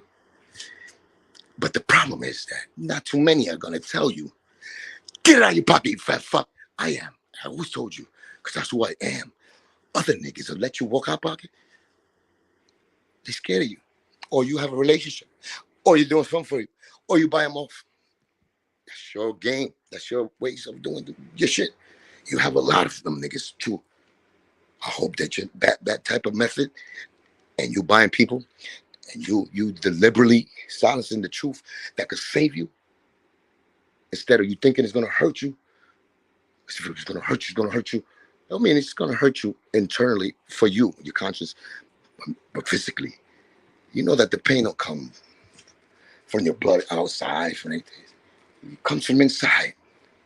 Because all I'm talking, ever was talking, and I'm talking about Pun. Me and you got some extra shit between me and you. This is all about Pun when I talk. You didn't even get started with me, person. I'm talking to I said, but member of the terror squad and a friend of Pun and a friend of Joe at one time thought inside his world, and really no real animosity that led even to believe that we was ever gonna, he was going to raise his hand at me, unless it was a plot attached to it. And that's what we all got to find out. And I've been, at the end of the day, is this: you're gonna need. I don't know who's talking to me anymore, but I want to go into the past the line and cross the line to where your mustache fucking ends and mine begins. But I'm not gonna cross that line because I see it. All right, let me see here. Devil is definitely under there, and I see him peeking, and you're trying to get me there. Why, Mikey? You know me. Why were you trying to take me there? I could talk about it, but so I don't want to say the wrong you thing, which I already know I said it. I'm me and myself. So if I'm not trying to sound like I'm hating on that nigga still. I'm not trying. But no, are we cool? Are we cool? No, we're not cool. Are we gonna be cool anytime soon? No, unless he tells the truth and he accepts it and he just clears my name. And clear my name of all the dirt. Say what kind of real nigga I am. Just like he's trying to say, he do the opposite to me. He act like I'm lying on him, and God's supposed to tell me to fucking say the truth now because I'm with God. Did you hear this fuck? He even mocking God because I choose to be baptized. He's mocking God. I hope he's a real one. This motherfucker. Anyway, why lie? Why? And that's the reason, not just for Joe, but he's part of the problem of why society is like this. It's a reflection of who's on top. That's why leaders, even if they fake, even if they're liars, even if they're cruel, the bad kings, they get followed by popularity and they start acting just like their leaders. And that's just a fact about life, humanity, and history. If you check it, you're gonna act like the leadership you're from. And if not, then you're gonna be that special one that takes over, and then you're gonna still be the fucking greedy fuck later to do your own agenda. That's but I kind of understand, like I said, I'm a very understanding nigga, especially later on in life. I understand I put Joe in that poverty level of even lower than me. My struggle was different because I was, what I'm saying? Because I was young, but I come from the dirt and everything, nigga. I come from communist country. So I got my own shit. Something that he should really admire also because he's Cuban, like I said. Somehow that made him like go be my rival instead of a fucking extra friend. You know what I'm saying? Especially after all the things. But it's part of growth where I could accept the fact that you giving me all the answers. You were stressed out. You needed a therapy. You had to go through shit. I was stressed out at that time. Look, I was even beefing with Jay-Z, with Jay-Z, because he said about Jay-Z at the same time, beef with me. It was around Jay-Z too. He kept on beefing with Jay-Z. He said he made that. What was his excuse for Jay-Z? He said I wasn't in my right mind at that time, right? Have you seen the interview? If you check up on him, he's gonna say at that time, I lost Pun. I wasn't in my right mind. I started just picking on Jay-Z for no reason. He admitted that. So if you think that was your mindset for Jay-Z, a nigga you never met like that, and he grew up with you, you just hate, you jealous because you started being jealous because that nigga he was in the same lane you was as a gangster. You did gangster shit in your album, and he did gangster shit. He repeated the gangster twice, and you thought he was talking about you or some subliminal shit, and that was extra because you was just obsessed with Jay-Z because he was his own self-made nigga coming up, getting the plugs in and on his own shit. You're a jealous guy. You're a very jealous guy. I saw it personally. He was jealous of Pun. I don't want to go deep into you. I don't want to break your fucking heart. I don't want to even sound like I'm just saying things that I'm making up right now because you may have never heard me say it before. Ask yourself, do I need to lie about things that I know I could explain to you in a manner where I could prove to you is the truth? I'm not even trying to do that no more. I know I'm good. I know I'm golden. I know I stood by the truth. I know what I speak is reality at its best. Freeze frame, slow motion, everything. I tell you, if I'm wrong, I'll come back and say, nah, that little detail didn't happen. My bad, y'all. You see me do that. So, I mean, I don't want to prove myself to anybody else except God. When I finish my work out here and I leave the imprint of where, the gift he gave, I use it to my best ability, no matter how much little devils and little demons want to stop that shit. And it's been a lot, I never cried mercy. No, I appreciate you, man. You know what I'm saying? Can you give me Link, can you give me a drop? Shout out Mikey T, the movie star. It's Cuban Link. Only if you take an Oreo cookie, dip it in milk, and stuff it under your mustache. Only reason I would do that. Done. Let me see it. I need to see it. Because this is going to be fucking, this way a cash app is going to ring like fucking you won the jackpot. I'm going to have to do that tomorrow. Why are you breaking up, my brother?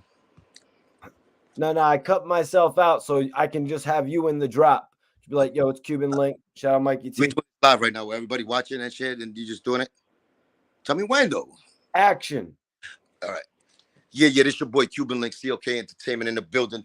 I just finished doing a crazy, beautiful, respectable, high energy, high voltage, high fucking everything you want to talk. It's your boy Missing Link is coming. I mean, I ain't missing no more.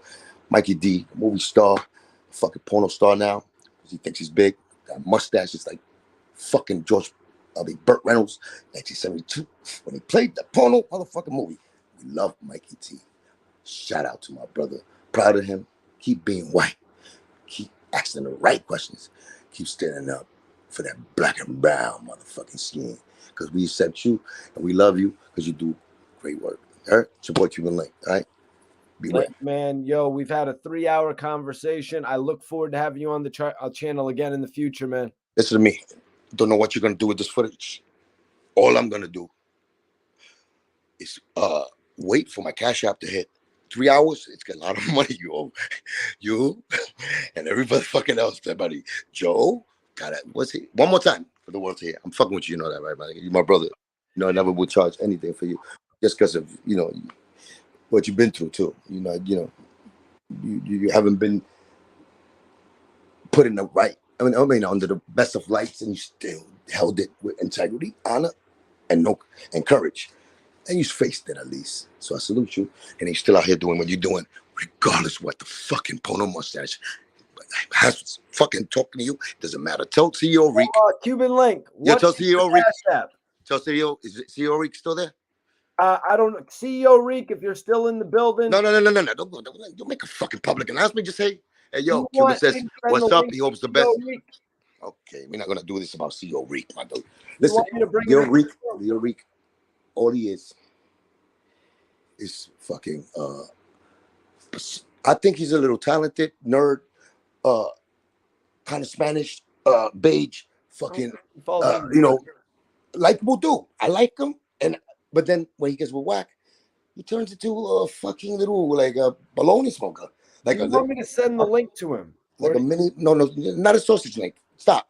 Okay. Listen to me. I'm just trying to tell you that he turns different when he's in, like, Wack already got that energy on him that like you have to show Wack in front of people that he's your master. Like that's how he acts. Cash App, so I can plug your Cash App right now in the chat. Nigga, stop! I'm playing around. Okay? Oh, you don't want me to Rodolfo Rodrigo Ramirez 274. Send more than 20,000 at a time. Do not less. They're saying to plug your Cash App in the chat. Come on, stop. Yeah, I was playing around. I'll be playing around like that. But y'all niggas want to throw me cash? Throw me cash. Fuck you. Come on. I don't do Cash App no more. Tell you more stories. Come on. I don't do Cash App no more. I don't give a fuck. Cash App, PayPal. What you want? Sally? What you want? Because this fucking bank one too. I forgot the other bank. Chime, fucking Venmo, Apple Pay, and that mustache has his own credit card. I saw it. And I seen it get charged, but you are gonna get charged with fucking taking me over my limit. Make me look like I'm losing my control again. Even though if you listen to me, I'm the fucking best fucking speech therapist ever. I could even but let me wrap it up, my brother, because I don't want to sound like I'm rambling and I'm just saying things sporadically, and I'm fucking having fun with you on my high fucking energy mode since a lot of things because of my drive. My music, my creativity, I'm back in it, honey. Me too. Feel good. Nope. You're in the mustache game. You I'm need to back cut. in it, baby. You need no. New Listen, mixtape from Mikey T coming soon. I don't know. Mikey The T, you are mustache. the fucking man. I would never doubt you. Keep doing your thing. Who are you boxing though? Is that No, are you gonna box anybody? New like album. I know, but New album from Mikey T coming soon. Okay, this is where you go crazy, and this is where the whiteness excels out of your body and stays in your mustache. You gotta relax. All right. Where you look like special ed. New music from Mikey T coming soon. There he goes. Crossing the lines that you should never cross. Stay with the camera. Stay with the mustache and stay on film with your hoodies on. Mikey T featuring Cuban Link. No way. No. This is where that's no. You can't do that. No. Listen to me, Mikey. A fucking pleasure, like always, my brother. You know, if I could do it, keep on it. Can I say bye to you, you fucking little crazy Jewish fuck? What I'm trying to tell you is that I love you. I am proud of you. I thank you for this, interview. I seen your, like I said, the struggle, your ups and downs. You're trying to connect with people, and them fucking playing you like, you know what I'm saying? You ain't worth what your fucking mouth and your walk says, and you prove them wrong. Link Prove them wrong, and you be doing your thing and keep doing it just like you're doing it, because that's the fucking power in everything we do. When they put your back to the wall, nigga, knuckle up. They put my back to the wall, and let me show you how I came back on them, Cuban Link. I see how you came back with a giant fucking mustache that killed about 30 niggas after you fucking hit him. Oh, you know we 300. You know we 300 over here. That was good. That was good too. Movie star, you are now you're rocking, man. 300. Oh shit. T the movie star, you are now you're rocking, man. 300. All right. 300. Link. You got a lot of footage, man. You got a lot of footage, and I really appreciate you tapping in tonight, Cuban Link. Just out of nowhere too. It's not like you called me and said, "Yo, my good friend, man, could you do anything?" You didn't do shit. Goya hit me up. Shout out to Goya. Goya hit me up out of nowhere.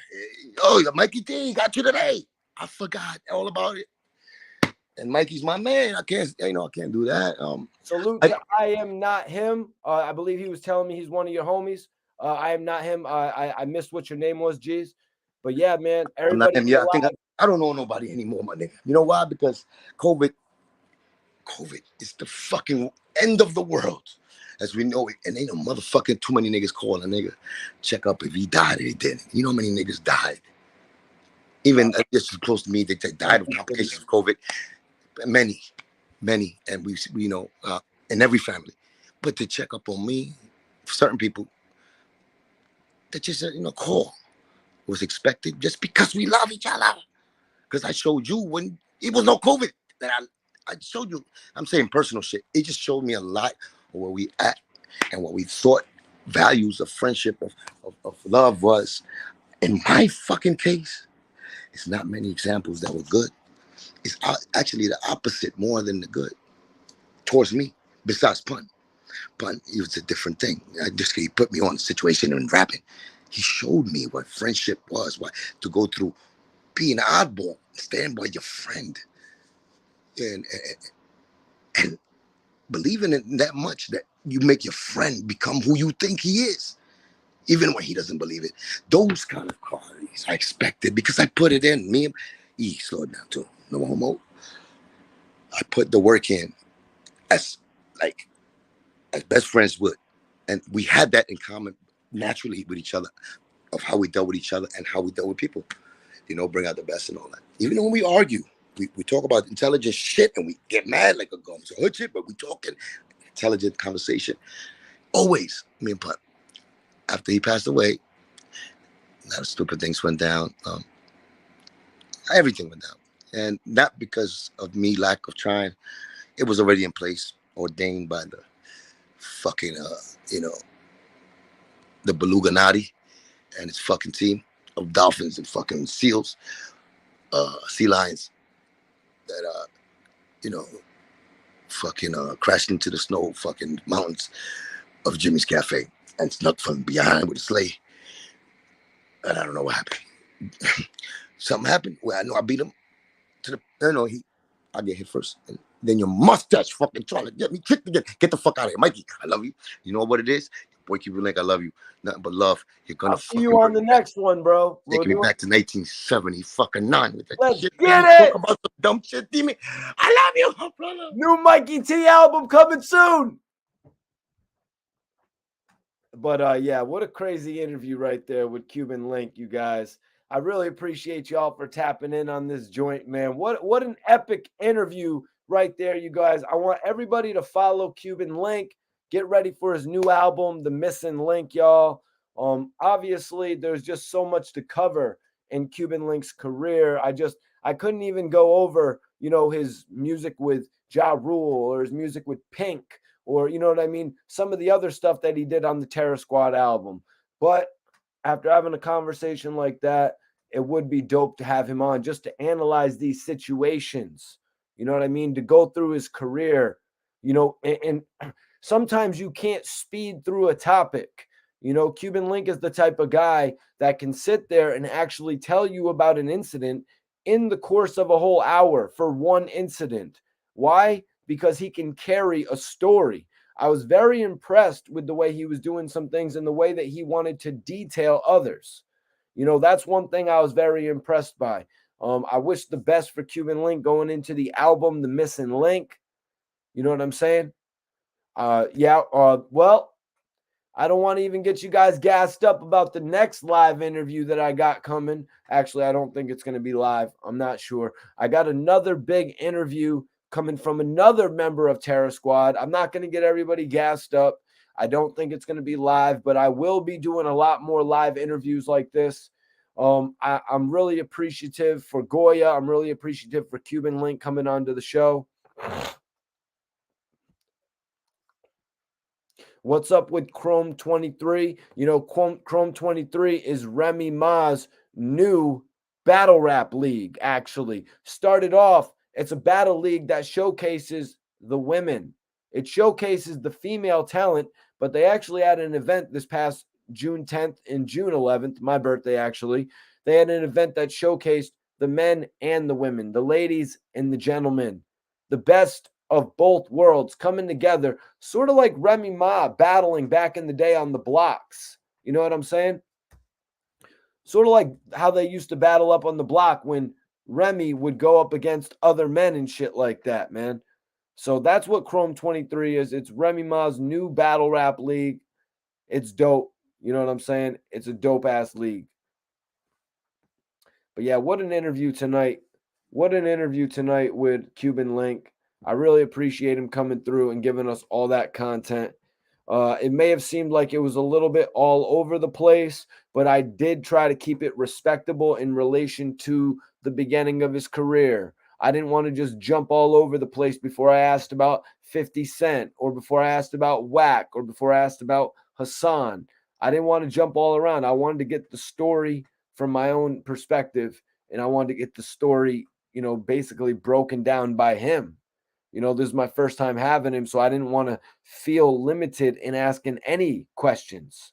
I didn't want to feel limited because I'd never asked those questions to him before.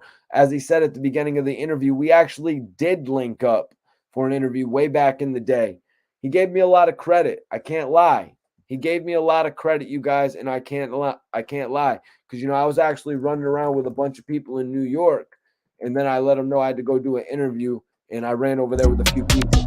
And I'm glad that I got to let Cuban Link know that we 300 They're over gonna here. rock with Mikey T, the movie star. You are now you're rocking, man. 300. I had to let him know how we rocking over here, man. It is what it is. You know what I'm saying? It is what it is. You know how we rocking over here. We got the best interviews on this side. Oh, yeah, Luke.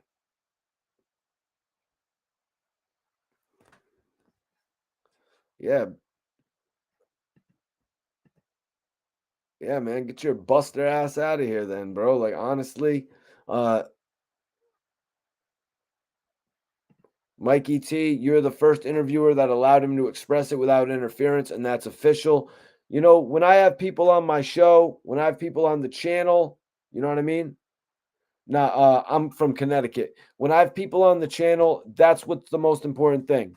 The most important thing is letting them get their story out, you guys. If you're not letting them tell everything they want to tell, and Cuban Link got a little controversial, I'm not going to lie. A lot of rappers get controversial. If you're going to censor them, what the hell are you doing? And that's kind of why I feel that way about Jay Prince going to $1 million worth of game. Like the fact that they would have censored Jay Prince would have ruined the show. There was a whole lot more that we could have talked about tonight, but like Cuban Link was saying, it's just so much information to really do, even with a 3 hour and 20-minute, 3.5 hour video that Cuban Link provided us to do tonight. Honestly, there's just so much to cover. There's just so much to cover when it comes to going over the career. I didn't really get a chance to go over all of the singles that he did on all the albums individually like I would have wanted to. I really would have liked to go over all of those, but he was just giving such detailed answers that I really couldn't pull away from it.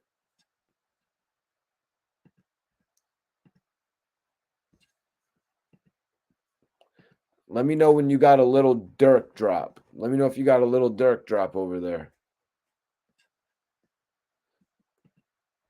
Let me see what's going on over here. All right. So we're looking good. We are looking good. Appreciate you, man. Appreciate you loving the content. Appreciate everybody enjoying the content. I got a little bit of smoke left from my night, and that's pretty much what I'm going to be doing. I'm going to blaze up. I'm going to be releasing an interview tomorrow, and then we'll be back on live Saturday night, you guys. I'm going to start doing this a lot more. I'm going to start implementing live interviews onto my live videos a lot more, you guys. There's a whole lot that you guys can expect to see on the channel going forward. Interviews, live streams with the updated news, live interviews, all this different type of footage, man. All this different type of shit. Brian, I appreciate you for tapping in, man. I appreciate everybody for tapping in on a work night. Hell yeah, man. Because I be trying to give y'all the best content on the internet. I ain't capping when it comes to the content, you guys. I'm staying on top of it. I'm staying on top of this content, man. But yeah, what a live video tonight, y'all.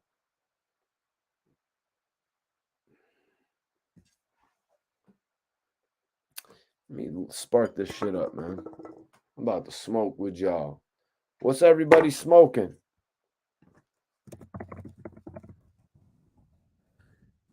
Let me know what you're smoking in the chat. Tell me what you're blazing. We're on the outro of the video. Everybody, if you guys don't know, at the end of my live podcast, this is the Mikey T, the Movie Star podcast. At the end of my podcast, I always do open questions.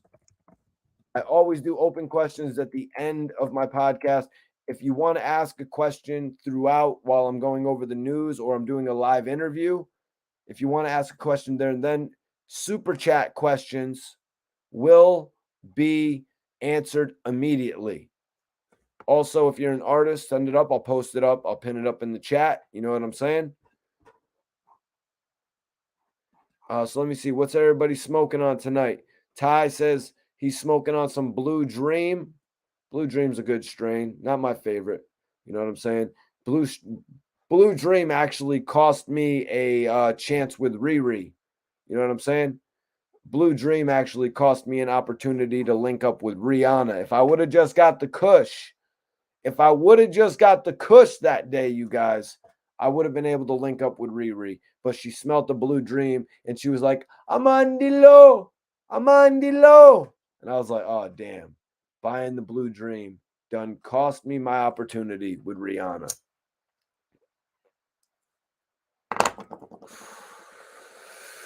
Because I don't know, there's probably not any other bloggers.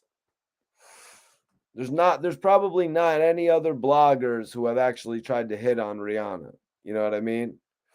No other blogger out there has tried to work game on Rihanna. You know what I'm saying? That was me. That was Mikey T, the Movie Star. I'm the one who tried to bag Rihanna. All due respect to A$AP Rocky. You know what I'm saying? All due respect to ASAP Rocky.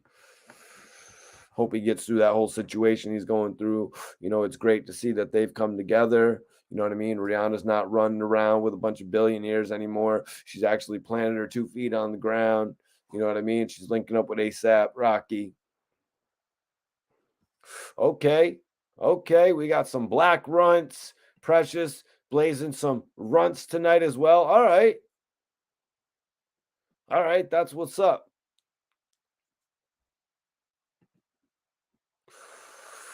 Runts is one of my favorite strains. I'll be buying some tomorrow if they have any.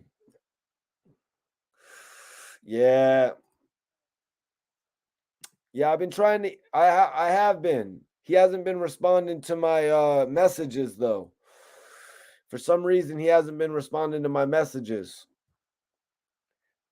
Definitely want to though, for sure. Let me see. Yeah, indica, if you get the right indica, that shit's putting you down. Like I had some biscotti a few weeks back. I had it last week, but it didn't mess with me so much last week. All right, I'm going to ask you all a poll question. I'm going to ask you guys a poll question since Cuban Link was, and I assume everybody in here saw Cuban Link going in on me, but I'm not going to like act like a little punk about it. You know what I mean? I'm here doing an interview. It's bigger than someone making fun of my mustache. I'd never really thought about it like that though.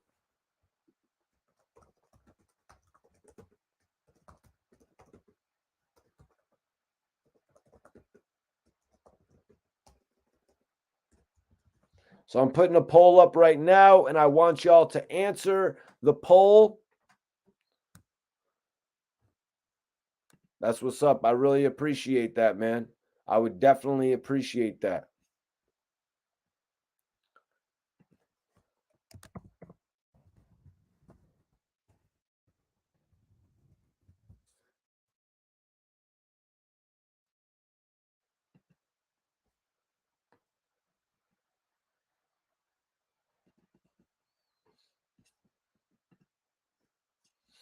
ASAP Rocky, hell yeah.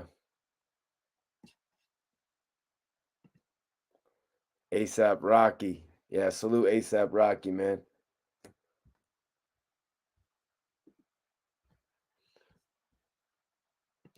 ASAP Rocky, ASAP Rocky got my dream girl, right?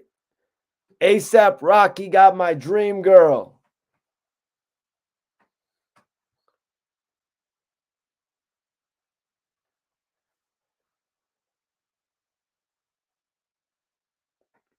Just line it up. Just line it up. Don't cut it.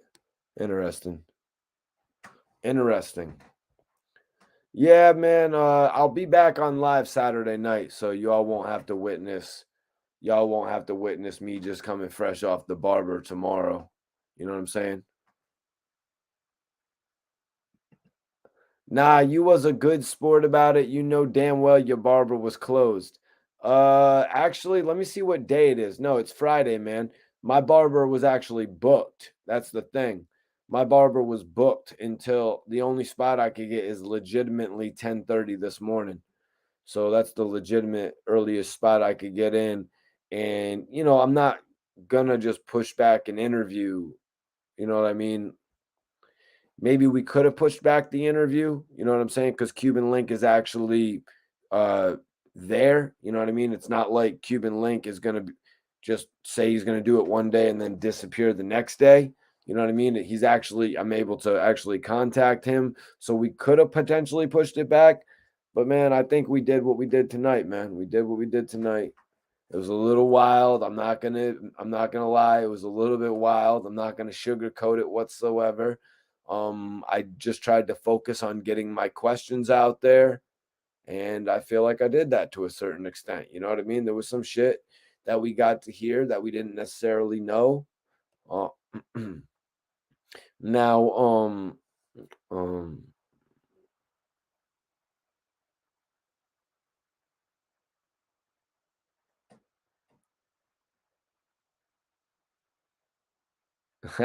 you're hilarious, night man. Nice. That's what I like. That's that Kodak Black shit. Smoking Black and Milds and drinking Monster. Hell yeah, I can respect that. I can respect that. If anybody has any final questions, man. If anybody has any final questions, I want you to ask them. I'm going to answer anybody's final questions. Also, hit the like button, man. If you haven't hit that like button, hit that shit right now. So show some support to the channel. Also, I want you guys to follow the official lobby girl. Y'all heard about the lobby boys? Slide, Jim Jones, Mano. They're killing the shit right now. The hottest new group on the scene. Probably going to get a major deal unless they just want to keep it independent. But y'all go follow the official lobby girl, Bella K. She's actually behind the voice of It's the Lobby Boys for me. You know what I mean? Which is pretty much the tag for the Lobby Boys. So go follow Bella K. Show her some love. Everybody in here right now, go follow. It's pinned up. I want everybody in here to go follow Bella K and then put a star up in the chat that you followed Bella K. Everybody do that for me right now.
All right.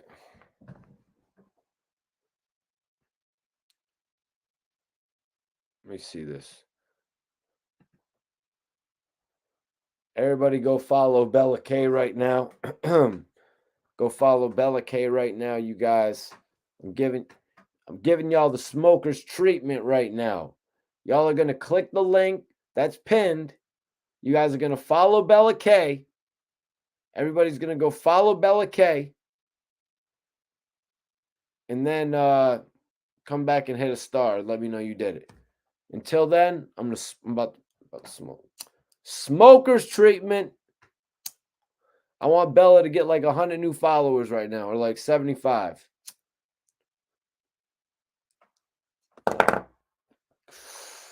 End of the podcast vibes.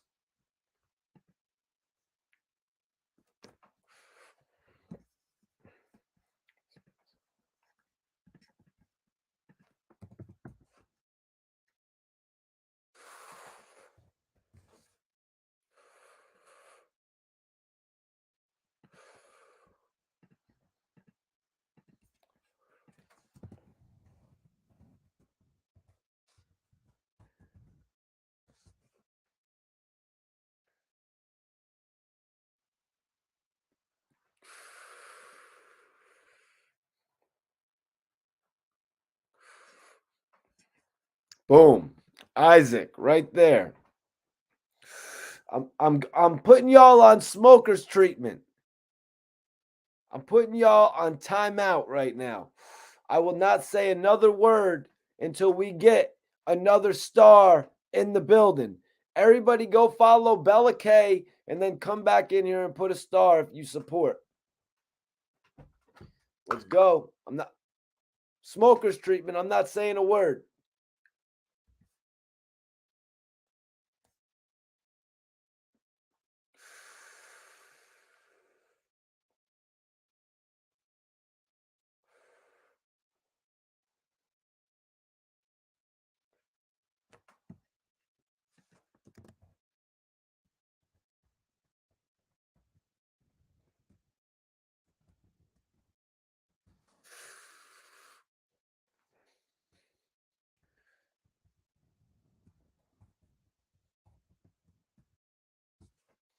I want everybody to go follow Bella and then put a star in the chat so you can let me know that you did right now.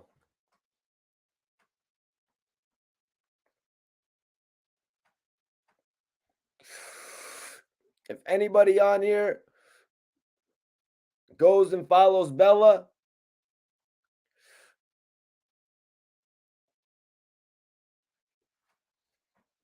well, if you don't, you're just crazy.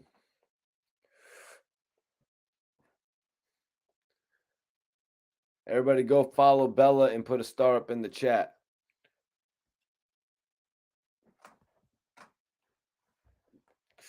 I'm just gonna keep smoking kush like Biggie Smalls. I'm gonna smoke kush like Biggie. Biggie did the same shit to Lil Cease. Biggie's like, Lil Cease, I'm gonna keep smoking weed until you go in there and you make a hit. Lil Cease was like, yo, can I just go find some chicks? Let them know we up there. Ready to die.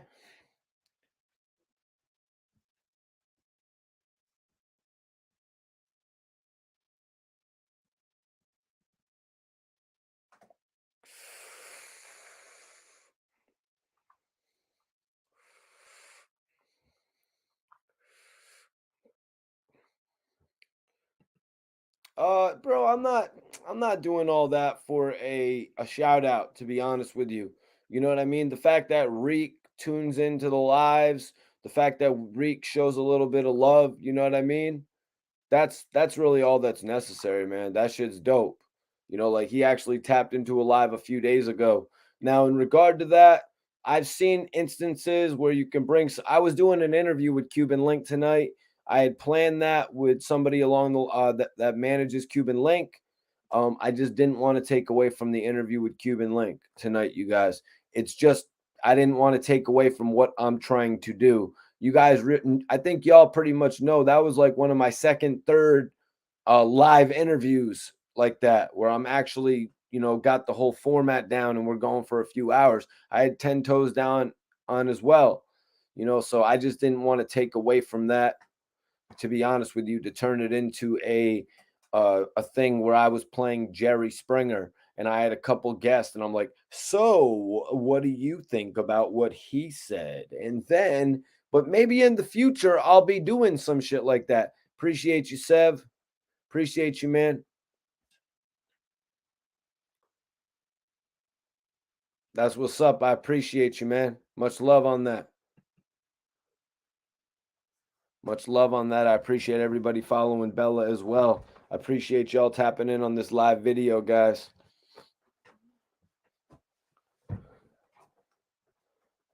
I'm about to get up out of here, man. Live video was dope tonight. Live video was dope tonight. If you're not subscribed to the channel, make sure you subscribe right now. If you haven't subscribed, make sure you subscribe and hit the notification bell so you never miss one of my live videos.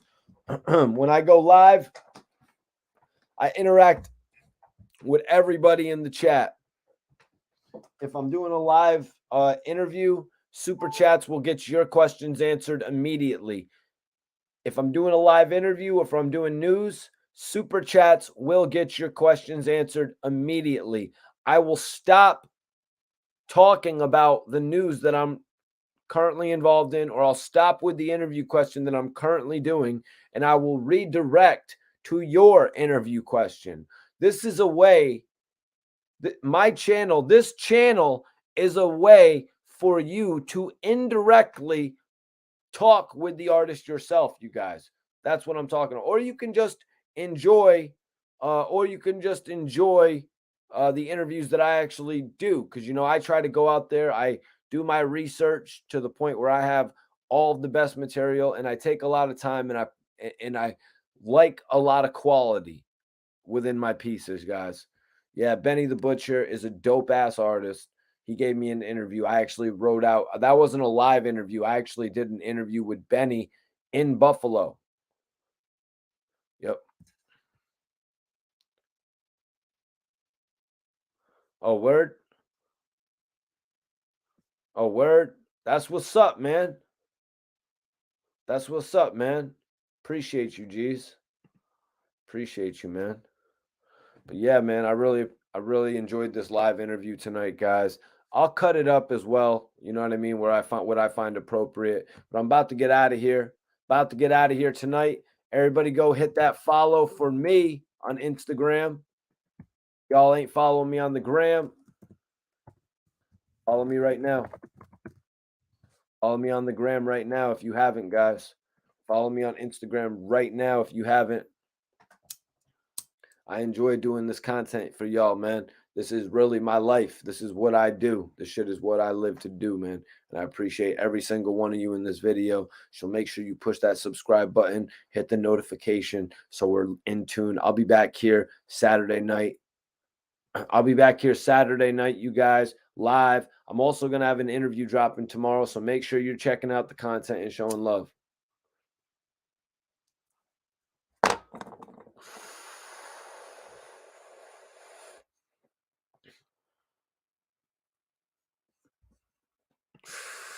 All right, y'all.